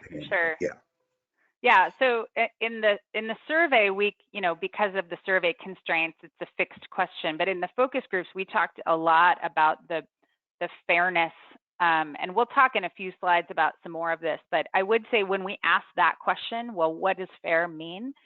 They focused very much on burden level, particularly for people that didn't have other options. I wouldn't say this is, everybody has their own interpretation of what fairness means, but for the people in the focus groups, the most common sort of way they talked about it was really kind of could shorthand into, do people who can't afford it get impacted the most by it, or the people they perceive can't afford it get impacted the most by it. So I'd say this isn't quantitatively demonstrated, but I think in most of the focus groups, the fairness conversation very much focused on equity and their perception of how this would impact the people who might least be able to accommodate it. And we have a slide on this in just a few more slides here, so we'll have a little bit more. Okay, I'm going to go on. So here on this slide, speaking of fairness, so we also asked, in addition to the question we just saw, which was, is this more fair or less fair? We asked, how fair is a road charge for various populations? So again, this was something from the focus groups. We heard a lot of conversation around fairness and who is it fair or not fair to. So in the April 2021 survey, we wanted to test some various populations and ask people if their perception was it was more or less fair based on who the respondent was. So this slide at the top shows how fair is a road charge for lower income drivers. The top is the whole state population, 50% not fair at all, a 1 on a 1 to 7 scale, 18% gave a 2 or a 3, and then on the right end, 9% very fair, and another 12% a 5 or a 6. So that's kind of the overall baseline state population. then the bars at the bottom show among people with various ranges of household incomes. So these are self-reported income levels by the respondents. We looked at just respondents who reported a 2020 household income level of less than $50,000. We looked at 50,000 to 100,000, et cetera. And you can see that the perception that a road charge is potentially not fair for lower income drivers permeates all income levels of the respondents. So this is not the lower income drivers only saying this isn't fair to me. And in fact, it's those middle income or upper middle income, $100,000 to $150,000 income level respondents saying, I'm very concerned about that lower income group. So, to us, we were curious also about that same question about what is fairness and for who. And so we really see the concern about lower income drivers is certainly one that permeates all income levels of the survey respondents. Next slide, please. We also, here, this is 3 different questions. How fair is a road charge for people who have to drive a long distance, people who live in rural or remote areas, people who drive in cities and urban areas? So 3 different questions, just looking at the overall state respondents as a whole. And we see a lot of concern, and we definitely heard this in the focus groups too, about concerns about fairness, in particular for people who don't have other choices, people who have to drive a long distance to get to work, people who mostly drive in rural or remote areas and therefore have to drive farther. Less concern about fairness for people who are driving in cities and urban areas than there are for people who are perceived to have to drive, and instead of the urban areas where maybe they don't have to drive as far or they have other choices. Next slide, please. We also asked on that same battery of questions about the purpose that they're driving for. Again, another angle on that same sort of question. How fair is a road charge for people who drive as part of their job but don't work as drivers? So people who have to use their cars but maybe aren't getting paid for the use of the car. People who drive personal vehicles for ride sharing or delivery services, people who drive commercial vehicles that pay for their own gas. So really sort of focusing on some of these populations, and we heard these groups in the focus groups, which is why we asked about them in the survey, to understand, are there particular groups of drivers that people are concerned about? We see in particular people who sort of have to drive as part of their job, but driving isn't their job. Particularly concerned, also the rideshare and the commercial drivers, but have to pay for it themselves. Sort of a lot of concern about these populations that, again, are the perception from the focus groups that we heard was they have fewer choices, they have to drive.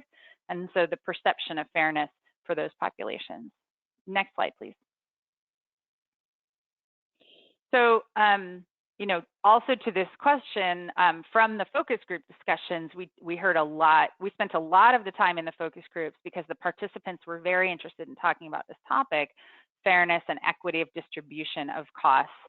They talked a lot about lower income workers, people with longer commutes. It was not obvious in the focus groups that the gas tax is already charging those folks more. Right? They know the gas tax exists. They know it's part of their gas costs. They know that people who drive more buy more gas, but it's not very obvious that that means those people are already paying more in gas tax. And so if that were replaced with a road charge, it's shifting the burden that's coming on the gas tax to another charge for them. When we talked about road charge, they were very focused on the distance driven and the relationship for those people that didn't have other options than driving a lot. Most of the focus groups participants felt for a road charge to feel fair to them, they had to find a way to relieve the burden on the people who had the fewest choices: lower income residents, long distance commuters, people who had to work multiple jobs and therefore be driving a lot to get those things done due to income need. So there was a lot of conversation around the burden on those populations that might come with a road charge, but very limited awareness that those populations are already burdened more by the gas tax. a key we thought in those conversations about equity in the focus groups was the acknowledgement of the role and responsibility of commercial interests that are making money by using public roads, because without talking about that in the focus groups, a lot of the participants said, I don't see why this is any fairer. We're just taking the system we have and implementing it differently and still overburdening us, the drivers, and you're not even talking about the commercial, the trucks that I see. They talked a lot about specific companies that they felt were the trucks that they saw, and people they perceive are making money on California's road system, and their perception is that those organizations are not paying as much as the individual drivers are. And so to put what they felt would be more burden on the people, the individuals who could least afford it, they felt was not more equitable, and in fact sounded less equitable than the system we have now. Next slide, please. So recall that of our 12 focus groups, we did one specifically with EV drivers, and in every group we talked about EV drivers and as a category, and very fuel efficient cars or vehicles. So we talked both about the implementation for and the issues about EV drivers, but also with the EV drivers, we had that same conversation. And what we heard, and we had EV drivers, they were represented in all of the groups at a small number, and then we had the one committed group. So, we certainly heard from the EV drivers, both in the committed group as well as in the mixed groups. They felt that they should be paying into road maintenance. It didn't necessarily occur to them that they weren't. And some of them, were frustrated maybe that there wasn't a mechanism to do it now, or they didn't feel there was. And, EV drivers are probably a self-selected pool of people who, some of them do it because they want to do the right thing. And so feeling like they can't was, to some of them, as they talked about it, frustrating, because they said, well, I should be paying, and there's no way for me to pay. This makes sense to me. There was concern in some of the focus groups, and not just the EV drivers themselves, that imposing that same level of fee on EV drivers as drivers of vehicles that use gas would be perceived as sort of a punishment for people who had purchased what was seen as a more costly vehicle for the benefit of the environment and the collective good. So the idea that EV drivers did us a favor and charging them the same as the gas drivers sounds like you're punishing them because they bought into paying less for gas or nothing for gas. And so, part of it is the entanglement of the gas and the tax, but certainly just some EV drivers should pay, but maybe not as much. I'd say was kind of the overarching discussion. People did recognize the need for EVs to contribute to the maintenance of the system, right? The EV drivers themselves, as well as non-EV drivers, said everybody should pay if they're using the road. That should, we should definitely have a system that does implement a fee for EV drivers. They also, many thought that lower fuel and fuel tax costs were the most powerful incentive for people to switch to EVs, and they did talk about concern about road charge slowing adoption, and we saw that a little bit in the survey data as well. Not as strong of a concern as many of the other things, but certainly, this is something to think about how to implement. But I'd say on the whole, we certainly saw an understanding that EV drivers should find a way to come into the system and find a way to get EV drivers to pay into road maintenance just like all drivers do. Next slide, please.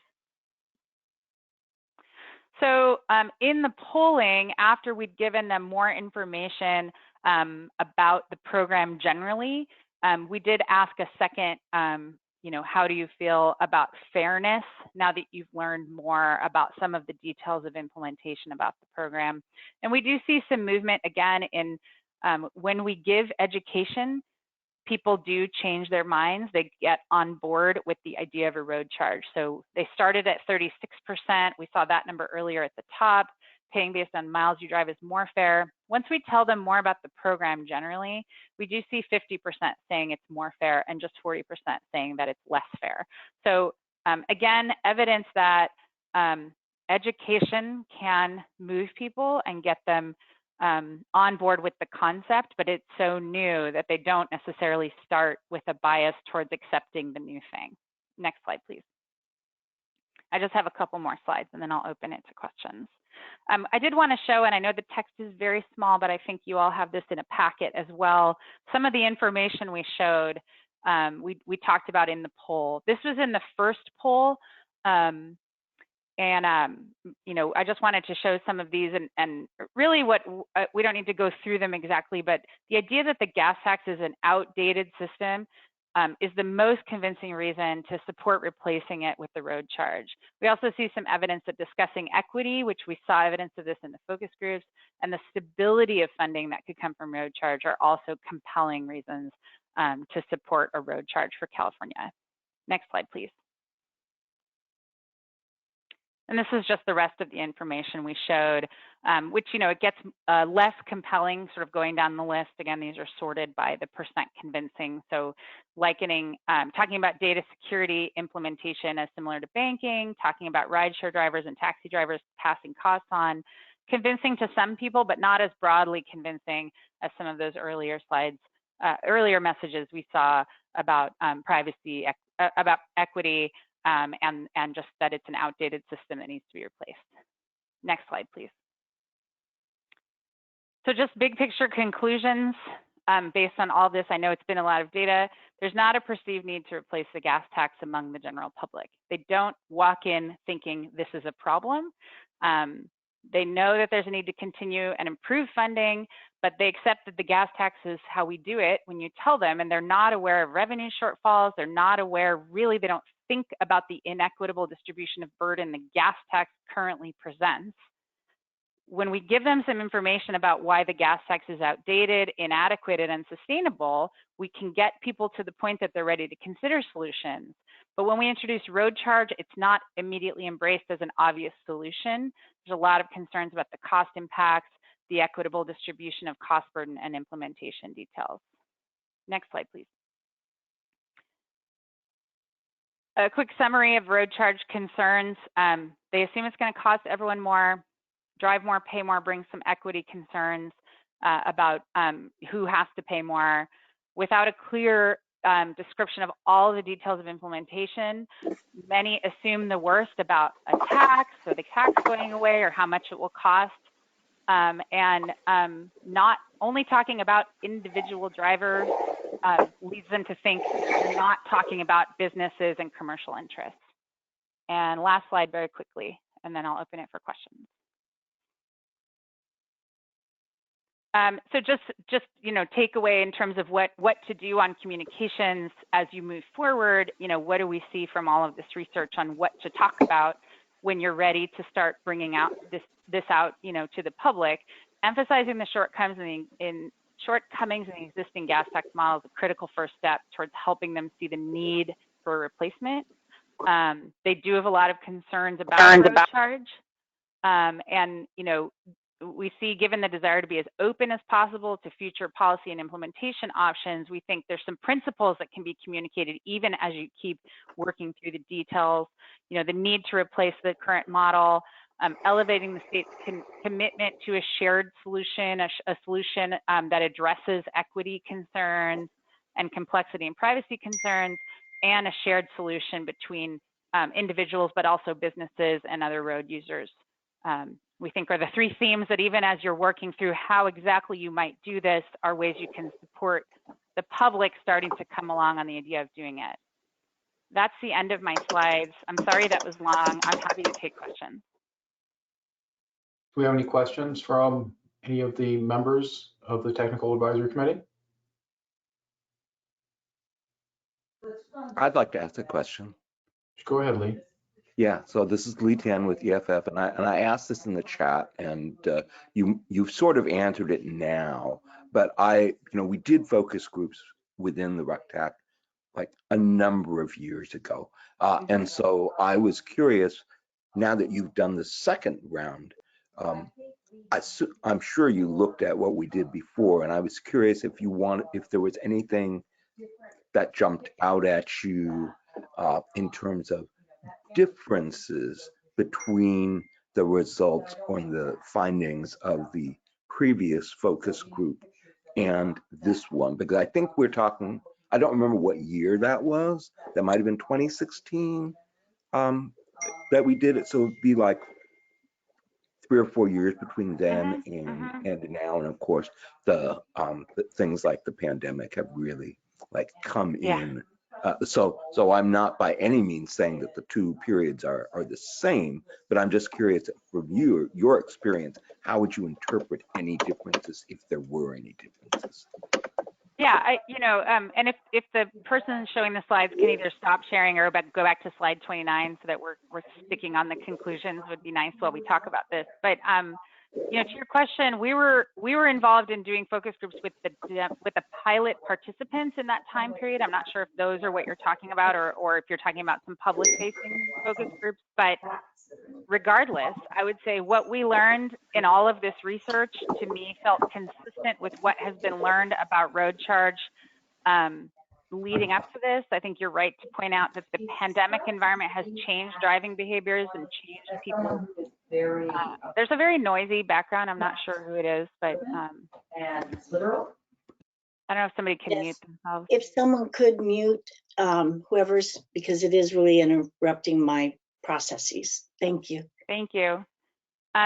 Yeah, so I'd say what we learned here is consistent with what we had learned from the pilot participants, the 5,000 pilot participants where we did survey and focus group research in terms of their questions about privacy and tracking of miles and things like that. I'd say the thing that's a little bit different now that I think is probably due to a lot of things, including the general opinion environment, is there's more discussion about equity concerns and the burden it's placing on populations that maybe don't have other choices. And those are probably amplified by a number of things, including but not limited to the pandemic and the economic challenges people have faced, in addition to racial equity discussions that are becoming more public, and income equity discussions, and housing crisis in California. So I'd say that there's a lot of context pieces behind the things that have changed. Directionally, I don't believe I wouldn't characterize this as significantly different from the work that we've seen before that you've done.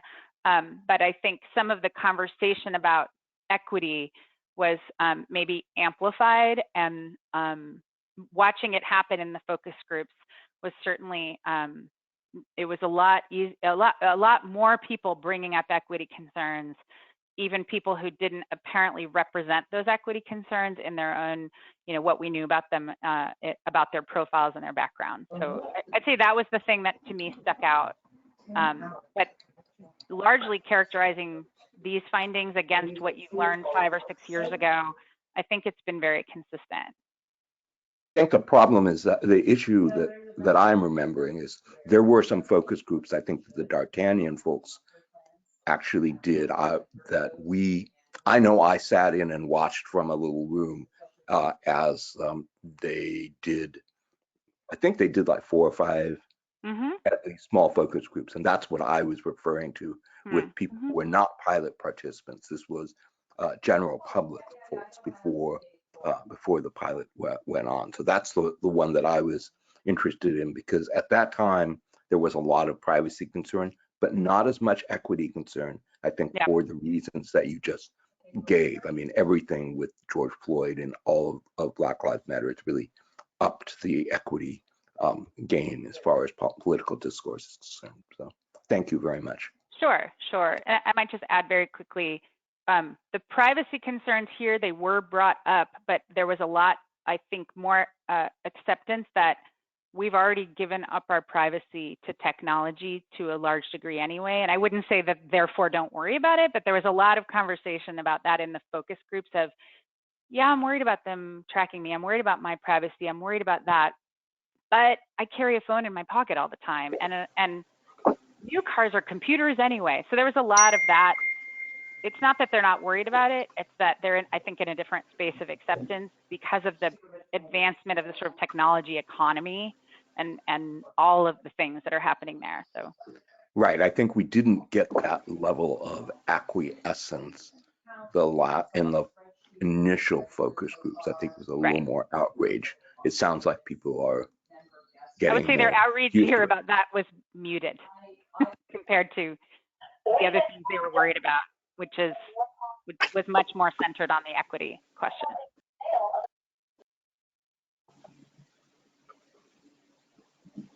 Any other questions? Yeah, this is Lauren. I'd like to ask a question. Thought that the survey information was really interesting, a little discouraging, but not surprising. But I was wondering, and I think that we found out what a lot of the messages that make this difficult to convince voters to, or adults or people to accept. But I didn't see. Did you ask a question at the end? Did you ask the question about whether the respondents in the quantitative poll thought this was a good idea or a bad idea after you gave them all of the information at the that we saw in the last few slides? Did you ask a final, quote unquote ballot question? We did. The deck was a little bit out of order on that, and that we showed that earlier up on slide 11. Okay. And the short answer is their first impression when we said, how do you feel about replacing the gas tax with the road charge, was 31% positive. After we gave them that information, it moved to 47% positive. Okay. So we did see that movement. I think there's more that can be done on refining that messaging as you continue to move forward. But a lot of what needs to be done is about the communicating around implementation details that you aren't ready to actually talk about yet. So I'd say we learned people can be moved. Okay, so they can be moved to, at least based on this information and the messaging that you used on that the gas tax is outdated and that it's going to fix inequities, things that we sort of intuitively know at this level, that those are the best arguments. It gets them to 50%. Do you think there need to be additional arguments to get them past 50%, or that these arguments need to be hammered, because 50% still isn't great? Yeah, I mean, that's a good question, and one that you should certainly be asking. I'd say we didn't, those two and this more stable funding source for road maintenance are really the things you can talk about now. I think there's more once you have more of the implementation details decided that will help assuage the concerns they have about things like privacy and implementation, the possibility that this can be done, that the gas tax is really going to go away. Those things I think have to kind of wait. I'd say to your question about can they move more, probably. We weren't asking this in the context of getting the public to pass a measure. We didn't ask them, would you vote for something? We weren't asking for a committed action. So I do want to put a grain of salt on this in that context, that if you get to the point where there's a necessity to go to a ballot or gain public approval for something like this, there is a lot more research that needs to be done about understanding exactly what it is you're asking and how to understand what are the things they need to know to be on board with that solution. So I want to put a little bit of grain of salt on my answer, because I don't want it to be interpreted that this is a full-fledged messaging poll to tell you how to win. You know, we didn't start this with the challenge of winning. Really, we were looking at what do people think when we introduced the concept and what kinds of information are they looking for. We tried out some information that I think did pretty well. I'd also say that piece of the polling was from 2020.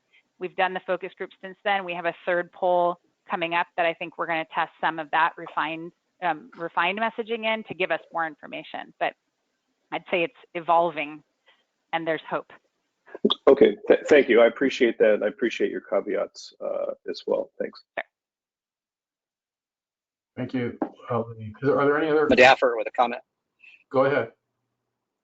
Yeah, first of all, I've been listening to all this intently, and I really have enjoyed listening to the results of the survey, and I appreciate the in-depth level that you've taken on this. And there's no question this thing is a long ways from ever becoming a reality. The public doesn't trust government. The public doesn't like.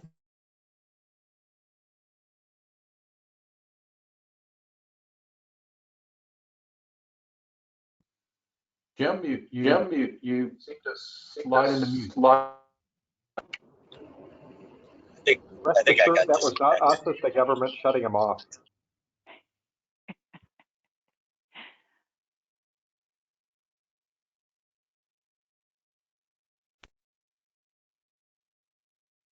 We can pretty much guarantee, Jim, if you change the content of your comments, you'll be able to talk again. We can't, if you're trying to talk, Jim, we can't hear you. Chair Lou, it looked like he dropped off the meeting. Oh, that's some pretty thorough Big Brother stuff we've got at CTC here. Actually, Commissioner Liu, not to, move on too quickly, but we're about half an hour over our schedule. So if we could. We're actually 31 minutes over our schedule at this time. I was wondering, sure, Pam, just hold one second, but Hannah, I didn't get a copy of this part of the presentation. I didn't see it available on the website. Can you make sure that it gets distributed to everyone? And post it on? Yes, the reason we didn't post it is because we had requested that some changes be made to remove some acronyms and things like that. And we did not get the updated version until this morning, right before the meeting. So we will make sure that it gets posted. Great. Okay, Pam, go ahead. We'll see if I get cut off. I was just going to make a comment that, I was able to observe some of the focus groups, and it really struck me that distrust of government that is out there, and having to the education level that's going to have to go on to educate people about the issue. And I just want to add, Sarah, that bear really is quite cute, and the video, and it was interesting. It was for a cute bear, but it was also a very effective video, I thought. And it was interesting seeing how people after they listened to it. And I thought you did a good job of running it twice, having them giving them a little opportunity to hear it twice. It was interesting seeing how it did influence and get them thinking about the issue a little bit deeper. So that was, but that distrust of government and the education is a steep, steep hill. Yes, and I think I observed the EV drivers focus group, and the same thing exactly, that video was very effective in breaking down the issues and making it understandable for people. And after the second time they watched it, they really seemed to change their opinions. Do we have any other comments or questions from any of the members or any members of the public? I have a question, Joe. Sure, go ahead. Ellis. I'm wondering if there's any legal barriers or if there's any legal issues to having a multi-tiered program based on income or maybe reported income, the way people often do with their PG&E bill. They can have, there is sort of a category that you can apply if you can't quite afford it. We were always told in cities that we can't have programs like that for water or things like that, because you're basically asking wealthier people to pay for poor people, and maybe they didn't vote to do that. And I just didn't know about the state and what level of that, and if that could be something we think about. Anyone have an answer to that? I believe that the state can pretty much do whatever it wants, and progressive taxation is certainly within the authority of the state if we can have 2/3 vote of the legislature. Yes, I'm happy to jump in. Yeah. I'm sorry, if I could jump in, Chair. Go ahead. I would just note that the legislature has the power of the purse, and they can structure things as they wish. A program such as that would have some additional implementation concerns, but all of those issues could be explored. Yeah, and Steve, I think you were trying to get something in there. Yeah, just real quick, a couple of quick thoughts on that point. I know we're running late, but first off, yeah, I enjoyed the survey as well. I wasn't particularly surprised by much in it. Both the lack of awareness, the lack of trust, the concern about higher taxes, et cetera. I think on the question that was just brought up about differential pricing based on income or anything else, and this is something that I think has come up a number of times over the last X number of years, is I think in the face of people's concerns and questions, I think that the more complicated we make it, trying to account for any imaginable thing, whether that's income or type of vehicle or type of fuel, or when and where you drive or whatever, is going to doom this effort. I've said that many times. I think in as much as we need to and make a transition to a road charge from the gas tax, it should be as simple as possible. And then all of these other debates, I would argue, should be really done separately and not bog down this effort. So I just wanted to voice that. And this is Jim back on again. I apologize for the technical issues. Oh. I completely agree with what Mr. Finnegan just said. I mean, we can't overcomplicate this thing. It's got a long ways to go. I too enjoyed the survey results. I am concerned about agencies, and they can do what they want, but like folks like Sandag saying they want to charge a per mile fee. There's already been a lot in the media just in the last day or so. Their board is taking this issue up today. This is a great way of killing off any prospect of this ever becoming a mainstream idea. And so those are all issues that we have to be concerned about. I will also just say, because I know Lauren has heard me speak most recently at the IBTTA conference. This stuff isn't rocket science. We can get there. I still believe we ought to be pursuing state fleets, and I believe that will be happening. I don't see any reason why we couldn't be doing autonomous. I do believe, as Mitch said, we should have legislation now to enable that. Also for the shared mobility fleet, such as Lyft and Uber, they already pretty much track all that information. Rental car companies, same thing. These are the things that we should be taking the next steps on.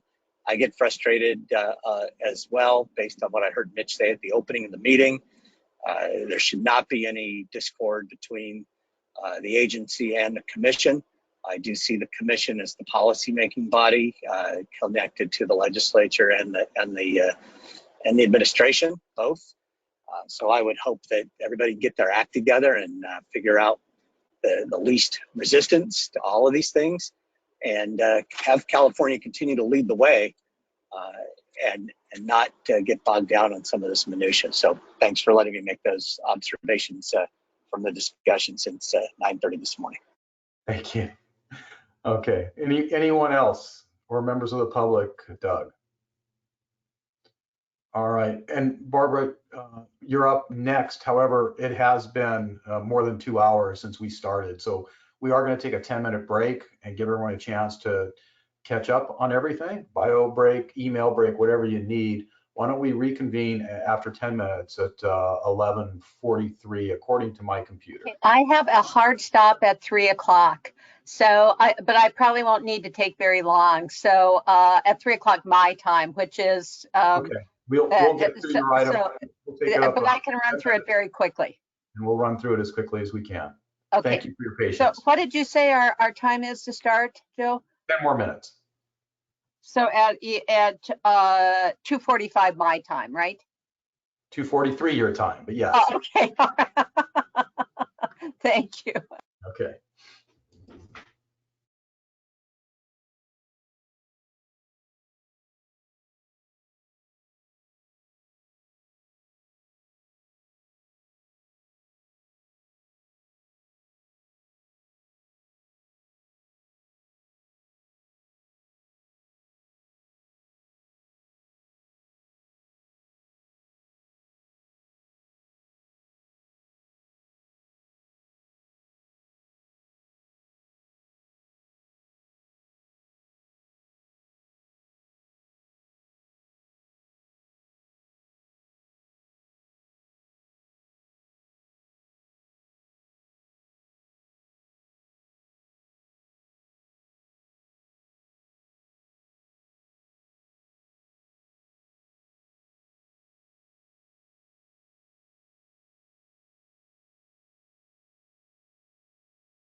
Okay, Doug, are we able to call the meeting back to order?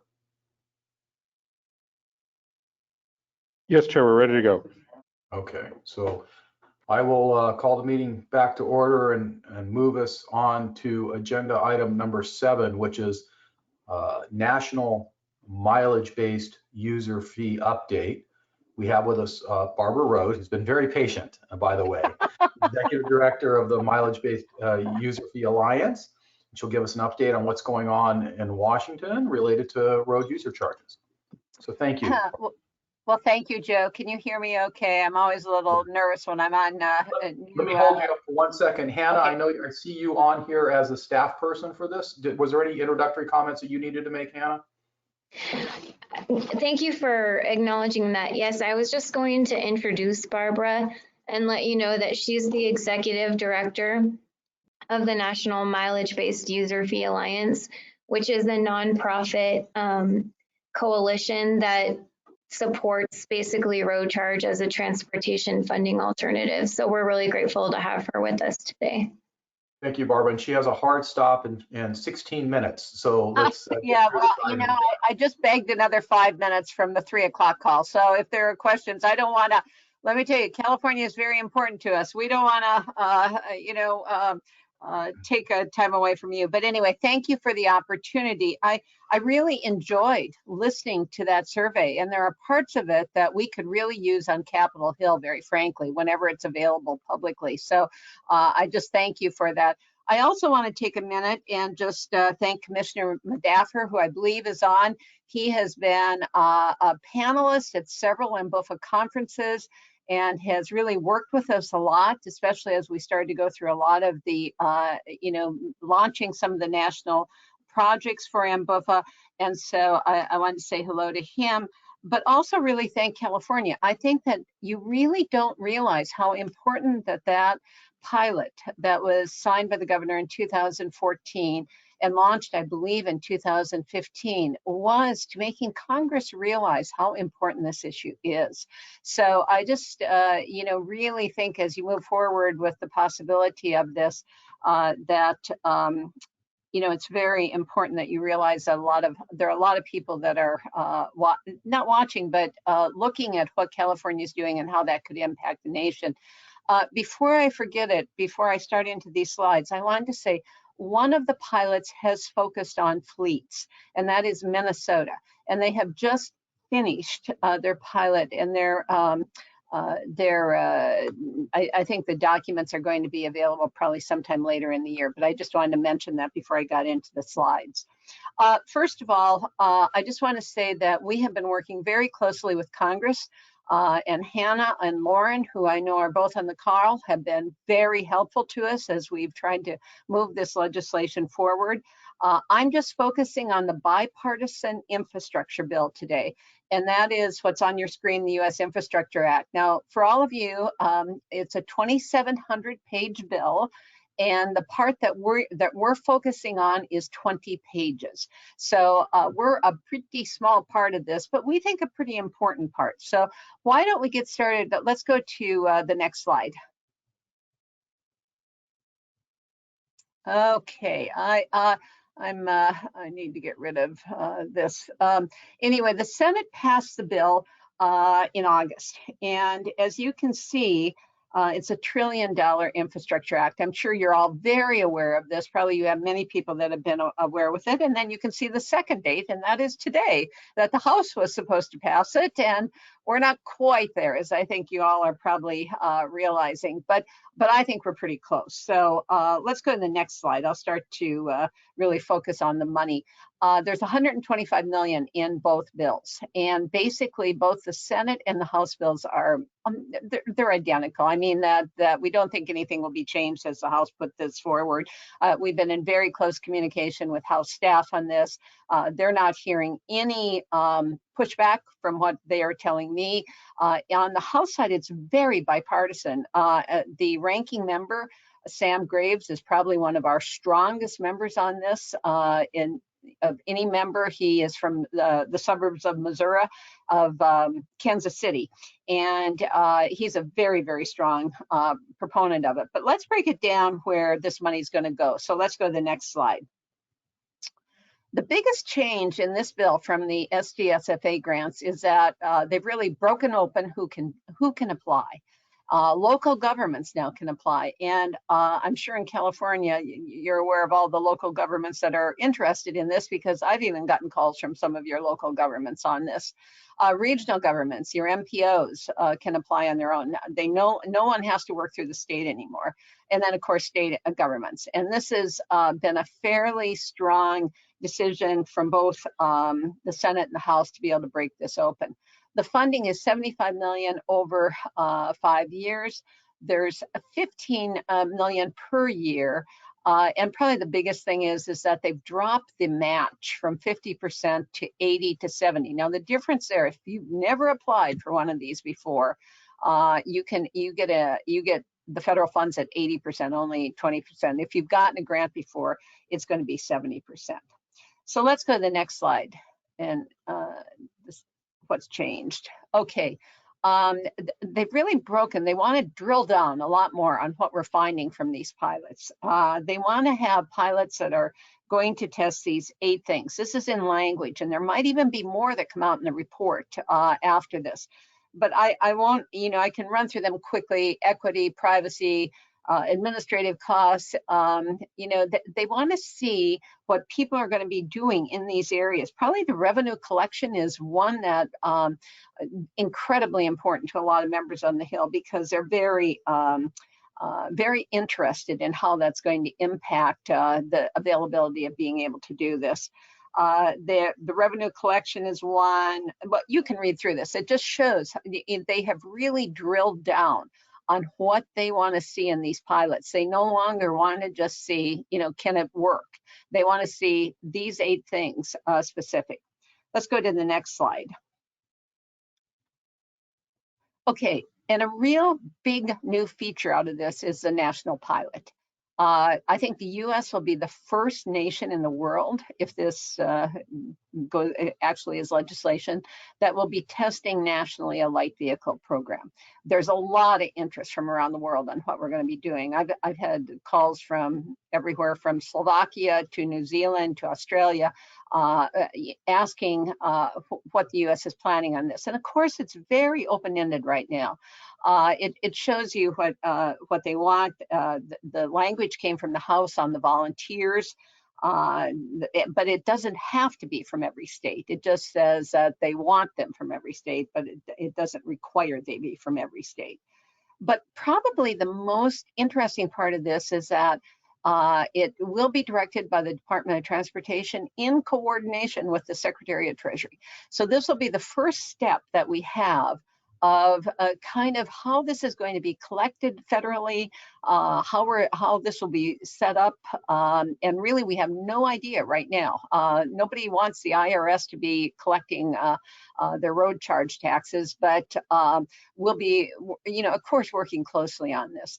But I think one of the things that I think California really has been strong on and asking us, from the very beginning, of how important an advisory panel is.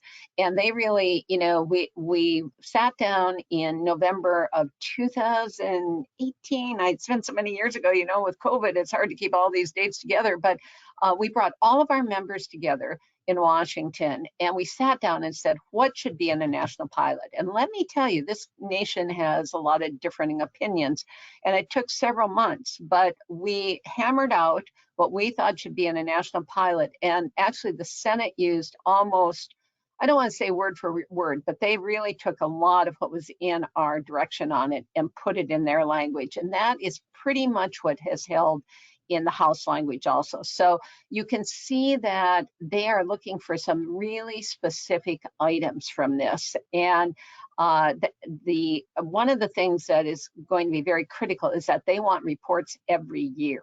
And so back to the committee. So I think that it's going to be very active. I am hearing kind of under the radar that they want to get started very quickly. They want to kick this off very quickly. Now, you know how things are in Washington. Everybody thinks it's going to be faster than it is, but we're preparing. So that, you know, and certainly as California looks to this, you know, we will be hopefully getting key people on this national advisory group that have done pilots and have had to institute this, because we really believe that's where we're going to be going the most. And I think that's my last slide that I sent here. Is that right? Yes. So anyway, with that, I will just say, you know, we're just waiting like you all for when these bills will be done. As I tell our members, I think one of the lucky things for us, at least on this item, is that all of the attention, all the news coverage primarily is on the reconciliation bill, not on the bipartisan bill. So there's been very little very little attention on this. I probably a couple weeks ago was getting inquiries from reporters, I'd say maybe every 3 days or so. That has really slacked off. So I'm thinking that, and talking to both the Senate and the House, that they really haven't had any pushback from anybody on this. So I'm hopeful. You know, nothing's done until it's done, but I'm very hopeful that this language will hold. But like I said, it's 20 pages of a 2,700-page bill, and we're very grateful for all the work that California has helped us on with this, both Caltrans and the Commission. And anyway, if there's any questions, I'll be happy to answer them. Thank you, Barbara. Great. Do any of the members of the Technical Advisory Committee have any questions or comments? I hope you guys all made it back after our short break. Doug, any members of the public? Gene, no public comment at this time. Pam, did you have something? No. Okay. Thank you for that, Barbara. I think it's really almost all good news coming out from your report, and it's real helpful to know that the federal government is at least going to step up and try to help move us along in this regard. I think I would hope that California, the local governments, the MPOs, and the state would be well positioned to take advantage of any resources that were available to move us along in this regard. And we will just hold our breath and wait to see. But please update us, you know, if there are any changes, and if there is anything that we could do to assist above and beyond what we've done so far. The one nice thing about the commission is that it can take position on legislation, so that if you need some help in the final days as this works its way through the House and maybe to reconciliation, let us know. Well, thank you very much. That's a great offer from a state that has both the speaker and the vice president. So we really appreciate that. But I really do appreciate the opportunity. But I just really want to say again how important that first pilot was that California did. And we're looking for this next pilot to be really interesting also. But I just really want to thank the Commission and Caltrans for being very active, important members of MBUFA, and thanks for the opportunity to present. Well, we appreciate all the work you're doing back there to make sure this happens. So thank you.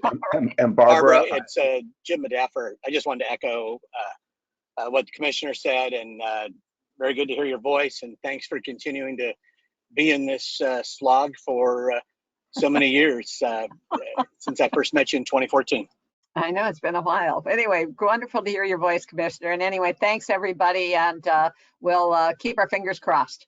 And Barbara, I just wanted to urge you guys to keep pushing for privacy and security in this program, because the last thing I want is for the IRS to have like all of this data at its disposal, right? You know, we're actually looking at seeing if DOT can create a new kind of division or something for this, because I am hearing from not only you, from members of Congress, senators, everything.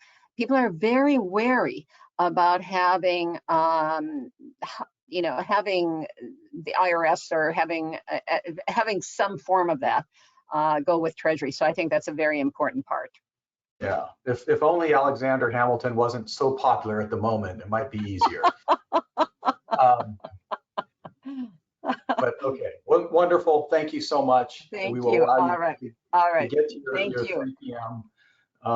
You have actually 2 minutes to get on your call. Yeah, and I appreciate it. I'll tell you, they're all set that I'm going to be might be 5 to 10 minutes late. So you guys have really helped me out. Thank you. Thank you, Barbara. Bye-bye. Take care. Okay, on to agenda item number 8, and we are running quite a bit late today, but this is an important one. This is the update on SB 339. As I mentioned earlier, SB 339 was signed by the governor, and this is legislation that requires the advisory group to make recommendations and for actual road charge pilot to collect revenue. And I guess we can put this one into the be careful what you ask for, because we all supported this, but now we have work to do. And Hannah will give us I think Paul or Hannah will be giving us an update on the legislation. Paul. Yeah, thanks. So I'm Paul Glozisi. I'm the Deputy Director for Legislation and Finance at the CTC. We have prepared for TAC members today an overview of the legislation and sort of a high-level implementation and work plan to think about. So I'll go through, review some of the statutory requirements, and then Hannah will take it over and talk about some of the implementation issues. So just as some background again, this bill was based on a legislative recommendation from the CTC, and it's intended to help the state prepare for the eventual implementation of road charge, since all of the prior pilot programs to date have only used mock invoices and payments. I had presented an overview of the bill at the May TAC meeting, after which the TAC adopted a support position on it. And the bill passed the legislature on September 2nd and was signed into law by the governor on September 24th. The bill was amended twice after the TAC meeting in May, but the amendments were mainly some technical and process clarifications. There weren't what I would consider substantive changes since the TAC took a position on it. So jumping into the slides, this first slide shows the 3 main tasks that the TAC has under SB 339. So the first is to make recommendations to CalSTA on the design of the pilot. With one exception that I'll talk about in a moment, the statutory language here is open-ended. So the TAC essentially has broad discretion in terms of deciding what design features to make recommendations to CalSTA on. One exception is that the TAC is specifically required to make a recommendation on what group of vehicles will participate, and so that's in the second box. One important statutory requirement with respect to this is that participation must be voluntary for any vehicles except state-owned vehicles. So that is a key thing to keep in mind as the TAC works on number 2.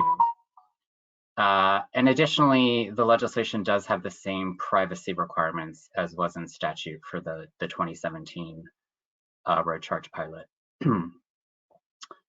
The last task for the TAC is to develop a road charge rate.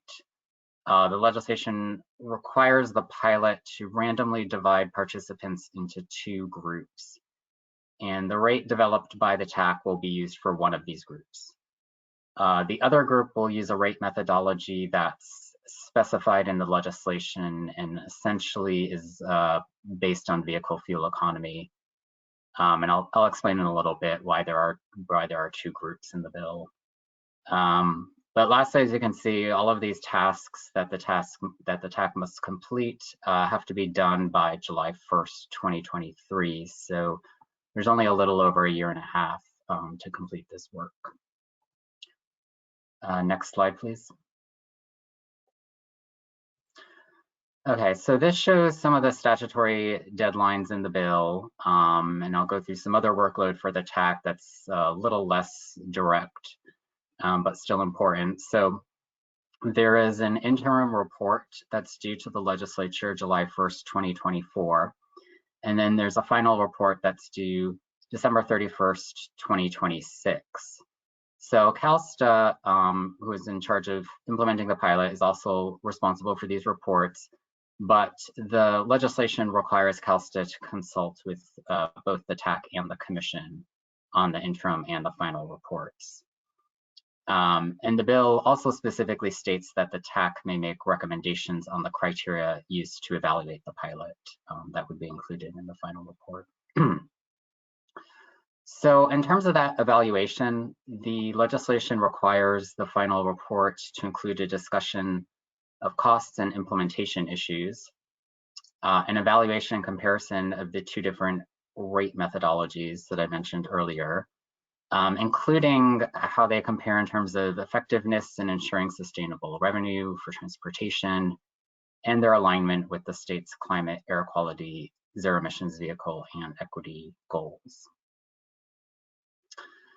The Commission has submitted a budget change proposal to the administration for resources to support both the TAC and the CTC's roles in the legislation. So this would include resources for a consulting contract for the TAC to assist with the pilot design recommendations and submittal of a report to CalSTA, as well as related staff support for the CTC. And this budget proposal is under discussions right now. If it's approved, it would be included in the governor's January budget to go to the legislature for consideration as part of the 2022-23 state budget, which would take effect next July 1st. So with that, I don't know if there's any questions for me, or I will turn it over to Hannah to walk through implementation timeline and proposal for a work plan. Just real quick, Paul, what was our ask for the BCP? So for the BCP, we requested a consultant contract for the TAC in the amount of $450,000. And then we also requested a CTC staff person to help oversee the contract and assist with the CTC's role in the pilot. Thank you. So I'm not going to go through the rest of my slides just because of time. Instead, I just want to touch on two things. First, for the work groups, the way that I'm hoping to start working with the TAC and others to get this work done for the design recommendations is to start 6 different work groups. And those work groups would be on the pilot, deciding who the pilot participants should be, figuring out the road charge rate, looking at the revenue process, because we'll need to understand how the money flows and if there are any recommendations we want to make about that in the pilot. Looking at account management, privacy and security, and public messaging. So those are the areas where I was going to start up work groups to look specifically at those topics. If there are other things that you think we should look at that I'm missing, please let me know. And so here's my vision for those. I was hoping to have at least one TAC person be on each of the work groups, if not as a lead, then just as a participant. I know everyone is really busy. I was thinking maybe about 3 to 10 people on a work group. I'm going to start scheduling those pretty soon. In the Excel workbook that I emailed around yesterday, I had asked if you would give me your availability, and I had put some dates and times to have reoccurring monthly meetings. So once I hear back from you all TAC members, then I'll start scheduling those. I think we need to my goal is to get the work groups kind of in place and established by December, start meeting with any outside subject matter experts that we might need to in January, February, and then kind of just go through our process of talking together as work groups, getting input from people and formulating our own opinions so that we can try to have some draft recommendations by October of 2022.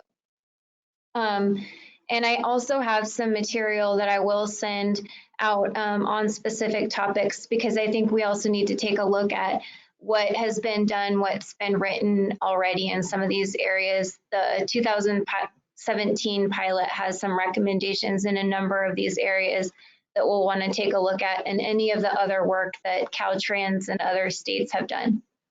So that's my plan in general, and I'd love to hear any input that you may have. Hannah, just one question from me. I didn't, when you talked to the 6 work groups, I didn't hear equity. Is equity best fit into the one that deals with rate issues, do you think?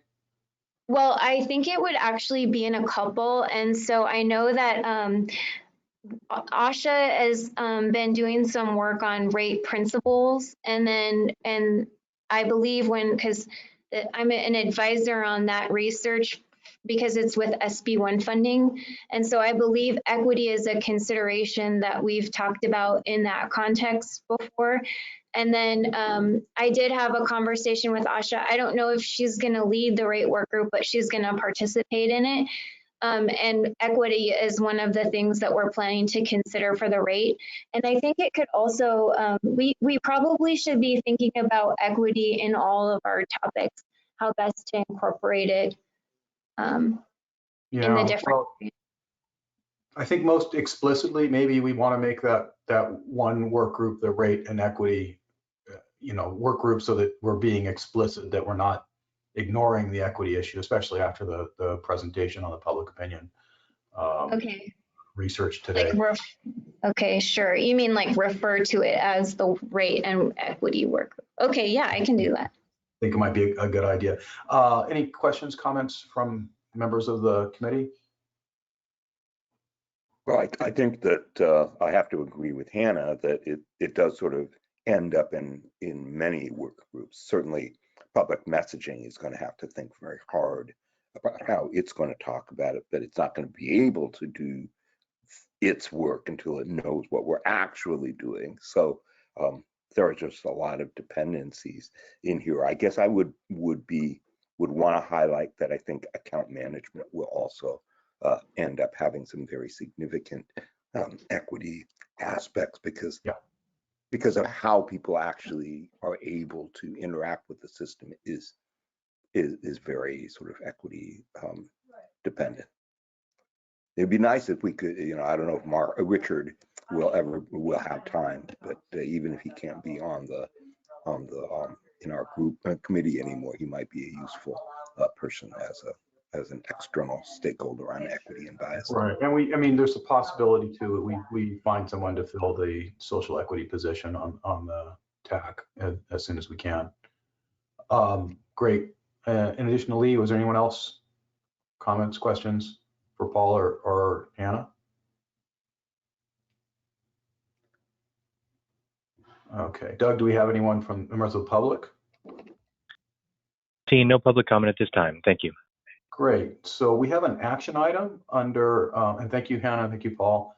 Oh, actually, we take action item under 9 and 10, which is the road charge meeting dates. But under item 9, privacy and security recommendations, we have worked up some TAC recommendations for CalSTA and Caltrans, commission staff, and a couple of our TAC members who are specialists on these issues have worked together to develop these recommendations. I think Terry and Hannah will be going over these.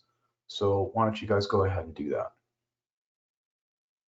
Sure. I'll just say a really quick intro and then Terry can take it from there. So I wanted to remind everyone of Terry and Lee's day job. So Terry is the Director of Networking and Cybersecurity Division at the University of Southern California's Information Sciences Institute. And Lee is the Senior Staff Attorney and the Adams Chair for Internet Rights at the Electronic Frontier Foundation. So we're really lucky to have their expertise on the TAC, and they were really great in working together with me on developing these recommendations. They had a lot of good input for them. I'll just say really briefly that what we did was we reviewed some old material, and then we talked together and we started developing the recommendations. We also met with Caltrans and the people who, the consultants who developed the data security audit for their recent pilot, Caltrans's recent pilot. And so that was kind of the process that we went through to develop the recommendations that you see before you. Brandy, can you go to the slide that just has the recommendations on it, and then Terry can start walking people through those?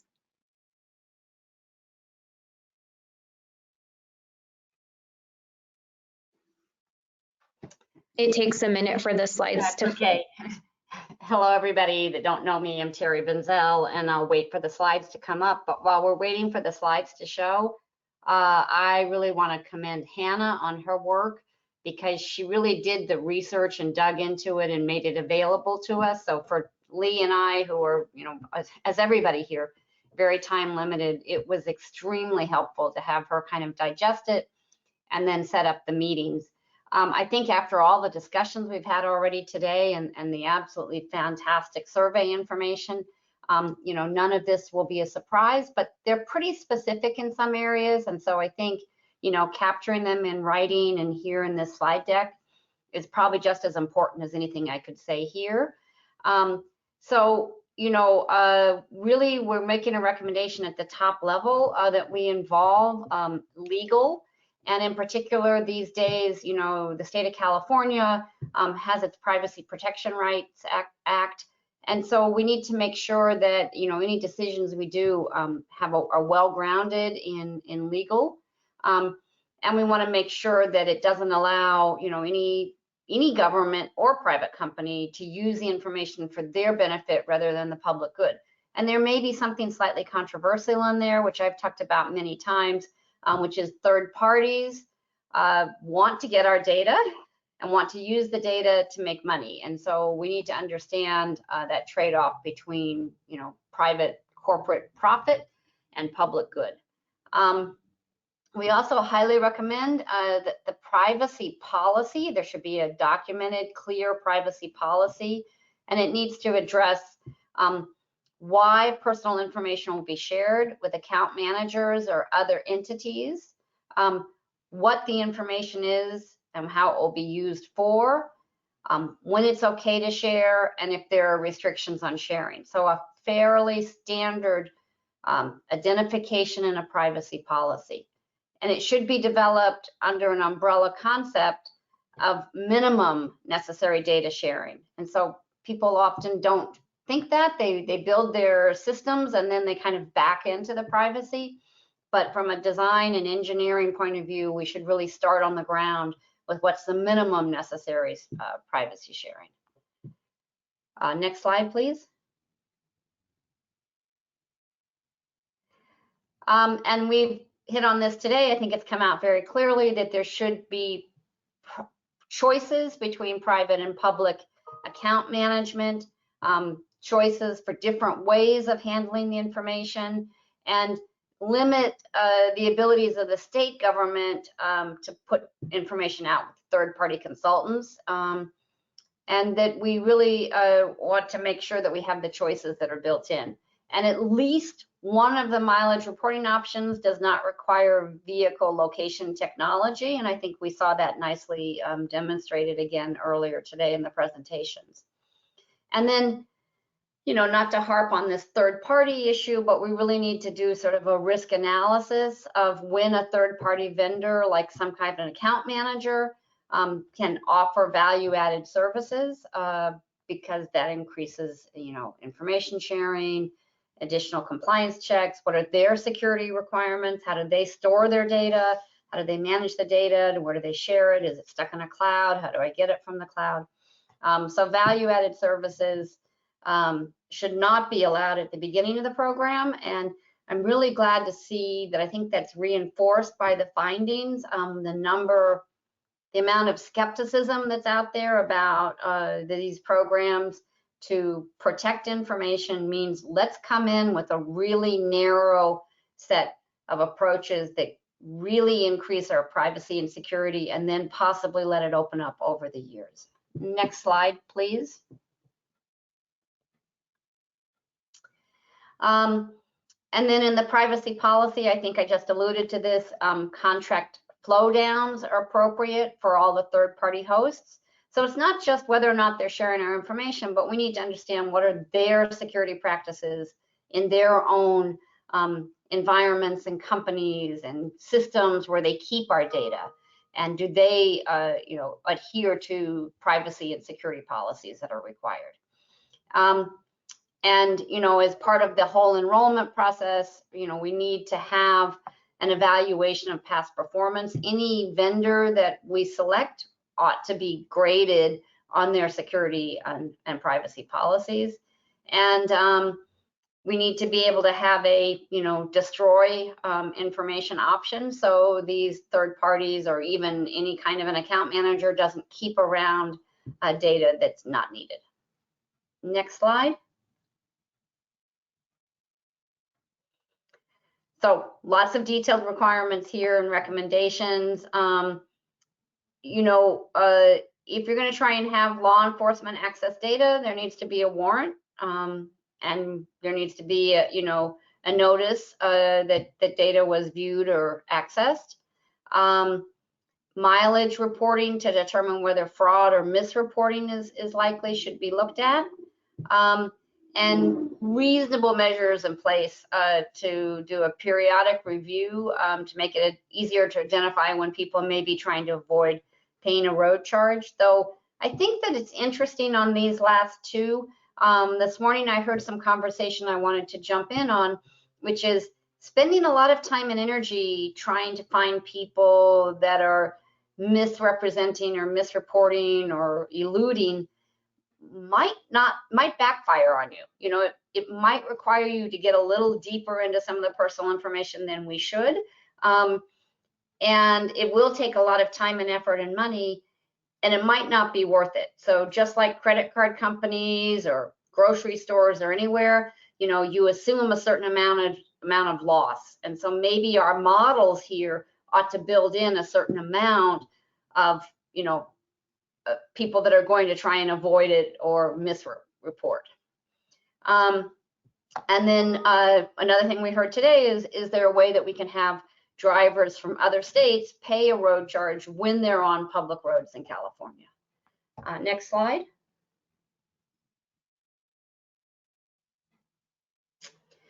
And finally, if we're going to have intrastate sharing, we need to be careful about how the location data is shared.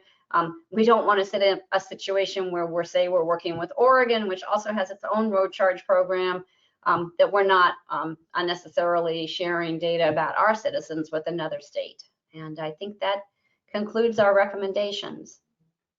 Next slide, and back to Hannah.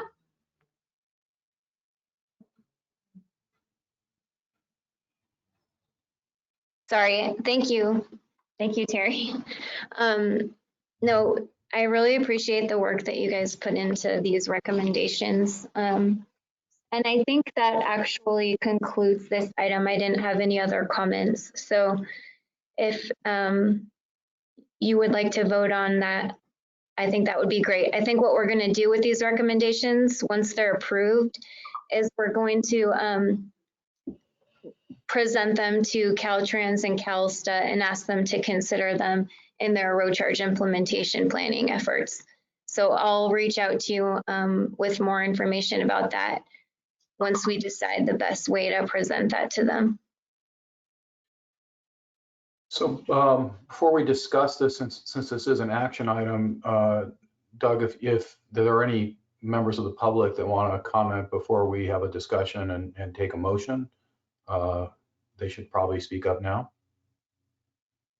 Chair Lou, not seeing any public comment at this time. Thank you. Great. Any comments, questions, or anything else from members of the committee? If not, anyone willing to make a motion? Madaffer will move it. Outstanding work, Terry and Lee. Thank you so much. And Hannah too. Thank you, Jim. Poitras, I'll second it. Thank you, Supervisor Poitras. We have a motion and a second. Doug, can you read the roll? Thank you, Chair. I'd like to note for the record that we had 3 votes via electronic means, text or chat. And so we're going to record those officially. Asha Agrawal, Vice Chair Finnegan, and Lauren Kay all voted affirmatively for this motion. Okay. Lisa Bartlett? Terry Benzo? Yes. Jim Madaffer? Yes. Pam O'Connor? Yes. Susan Ornelas? Yes. Robert Poitras? Yes. Eric Sauer? Yes. Lee Tien? Yes. Chair Liu? Yes. Chair, the motion is approved. Thank you, Doug. Great. We can move on to item number 10, which is our meeting dates for 2022. I think, it's the year went by fast. We have planned, I think, 4 meeting dates, and staff has put together. Hannah, you'll go over those for us? Sure, yes. So just a note that when we develop these, I work with our staff who manages the commission calendar as well. And so when we're developing our proposed dates, we're trying to think about our commission calendar and work with the schedule that we have for that too. So that's why a lot of times you'll see our road charge meetings in the same kind of months. And my plan is that we stick with the same 4 meetings we normally have. And then if we need more meetings because of SB 339 work, we can always set those up as we go along. But the dates that we're proposing, the first one would be February 25th. These are all Fridays. The second one is April 22nd. Then July 22nd, and finally September 16th. And when I looked at these dates with my SB 339 timeline, it looks like the April and July meetings will be good check-in points for work group members to provide updates at those TAC meetings. So those are the dates we're proposing, and I can take any comments or concerns or suggestions at this time. Thank you, Hannah. Other than a very small chance that I will be doing the July meeting from a beach in Hawaii, all those dates seem to work for me. Great. Anyone else have any comments, questions, recommendations with regard to our meeting schedule for next year? I think the meeting schedule, on the first blush looks good. Of course, have to look at my calendar, but I won't make the July date. My daughter's getting married on July 23rd. I'm very excited about it, but I won't be in a meeting. Getting married in Oahu. I might meet you there. There we go. No, we're getting married. She's getting married in Mill Valley. Congratulations. That's great. Well, July is always a difficult month. But let me wait until I hear from more people, either via email or this meeting, and then we can make a final decision. If we need to end up moving that meeting, we can. Anyone else have any conflicts or problems that they know of that would put this schedule in jeopardy? Okay, can we get a motion then to adopt these meeting dates?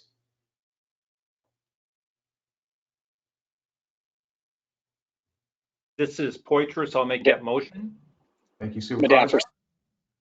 And Jim will second. Doug, can you call the roll? Asha Agrawal. Lisa Bartlett. Terry Benzo. Yes. Vice Chair Finnegan. Lauren Kay. Jim Medeffer?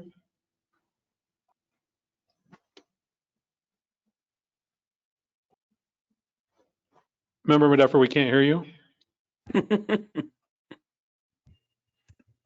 Muted or unmuted, it's hard to tell him.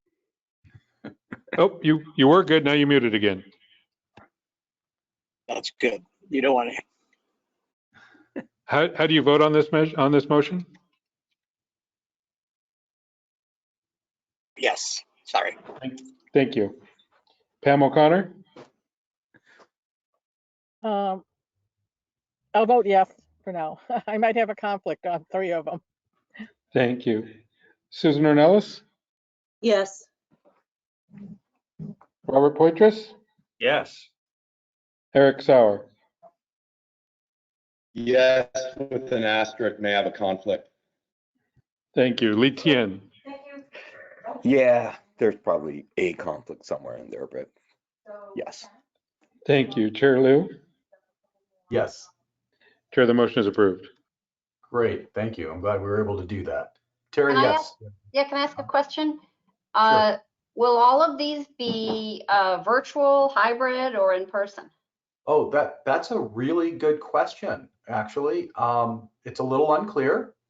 The legislation that allows us to meet virtually is set to expire in early 2022, March maybe. So Hannah, do you know whether we'll be meeting in person in April? I'm going to let Doug respond to that one. So the legislation actually expires February 1st, 2022. There is, we're currently working on a hybrid option for the commission meetings that we could explore for this group as well. The caveat I would have on that is a quorum needs to be present in one location. So if 1 or 2, maybe 3 members needed to be remote and hybrid in, that's a possibility. We need to work through some of those details going forward. Mitch, do you have an opinion on this one? Well, so it also adds, Doug, correct me if I'm wrong, but I believe if we did, even if we had a quorum in person and people participated remotely, they would have to be at an accessible location that's noticed to the public. So you probably wouldn't want to do that from your house, but if you had an office, that might be work. I don't expect a lot of people would show up, but one never knows. Yes, that's correct. Okay. So, and we could make some arrangements at possibly a Caltrans district office or some other public location near you if that would be helpful. Right. So absent some other legislation. Yeah. Absent some other legislation that provides other exemptions to that, not only would you have to be public notice at that location, but it also would have to be ADA accessible. So, okay, well, we'll leave that as a definite likelihood. Terry, that's a great question. I hadn't even taken that into consideration. Well, I'd like to see us back in person because I feel we get better quality of work and collaboration in person. But yeah, it'd be nice to make sure that all you people aren't just figments of my virtual imagination. Okay, so we're real close to the end here. Item number 11 is review of the action items, and at this time we'll ask Hannah if she's been tracking that and if we have anything that's come up during the meeting on action items. Yeah, I just have a few things. So I'll send the attachments to presentation number 6 from Caltrans out to this group. I will continue to work with everyone on the work groups for the SB 339 work. And then Lee, did you get all of your questions answered? Because I know that you had put some comments in the chat during the polling presentation. Were there any that you still needed me to follow up on? I don't think so. I think I either got all my answers or I'm going to stare at the focus group slide deck more carefully. And I might later come back to you with more questions about the focus group, but I'm good for now. Thank you. Okay, great. Okay. Then the only other thing is we will keep you in the loop about the privacy and security recommendations and getting those to Caltrans and CalSTA. Okay. And I know this is listed as an action item, but I don't think any of those things that we've committed to need to be approved by the TAC, do they? I don't think so either. Yeah, okay. Any public comments on this item, Doug? Not seeing any public comments at this time. Thank you.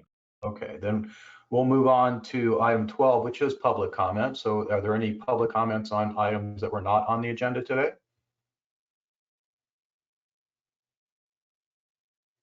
Giving it a couple seconds, but at this moment, not seeing any attendees indicating they wish to make public comment at this time. Well, and something that I will have to rack up as a minor miracle, we've reached the end of our agenda only 3 minutes late. So we made up a lot of time in the second half. That, I guess, will conclude our meeting, and we will adjourn. I want to thank everyone again for participating and sticking with us. We had a lot to chew on today. We got a lot done, and we have a bit of a new mandate now, thanks to SB 339, and this is exciting stuff. Our next meeting is scheduled for our action item a couple items ago, Friday, February 25th. And I look forward to perhaps even seeing you then, but that is before we make any definite conclusions about how that's going to happen. It may well be an in-person meeting. So we are adjourned. Thank you. Thank you, Mr. Chairman. Thank you all. Thank you, everybody. Great job. Bye-bye.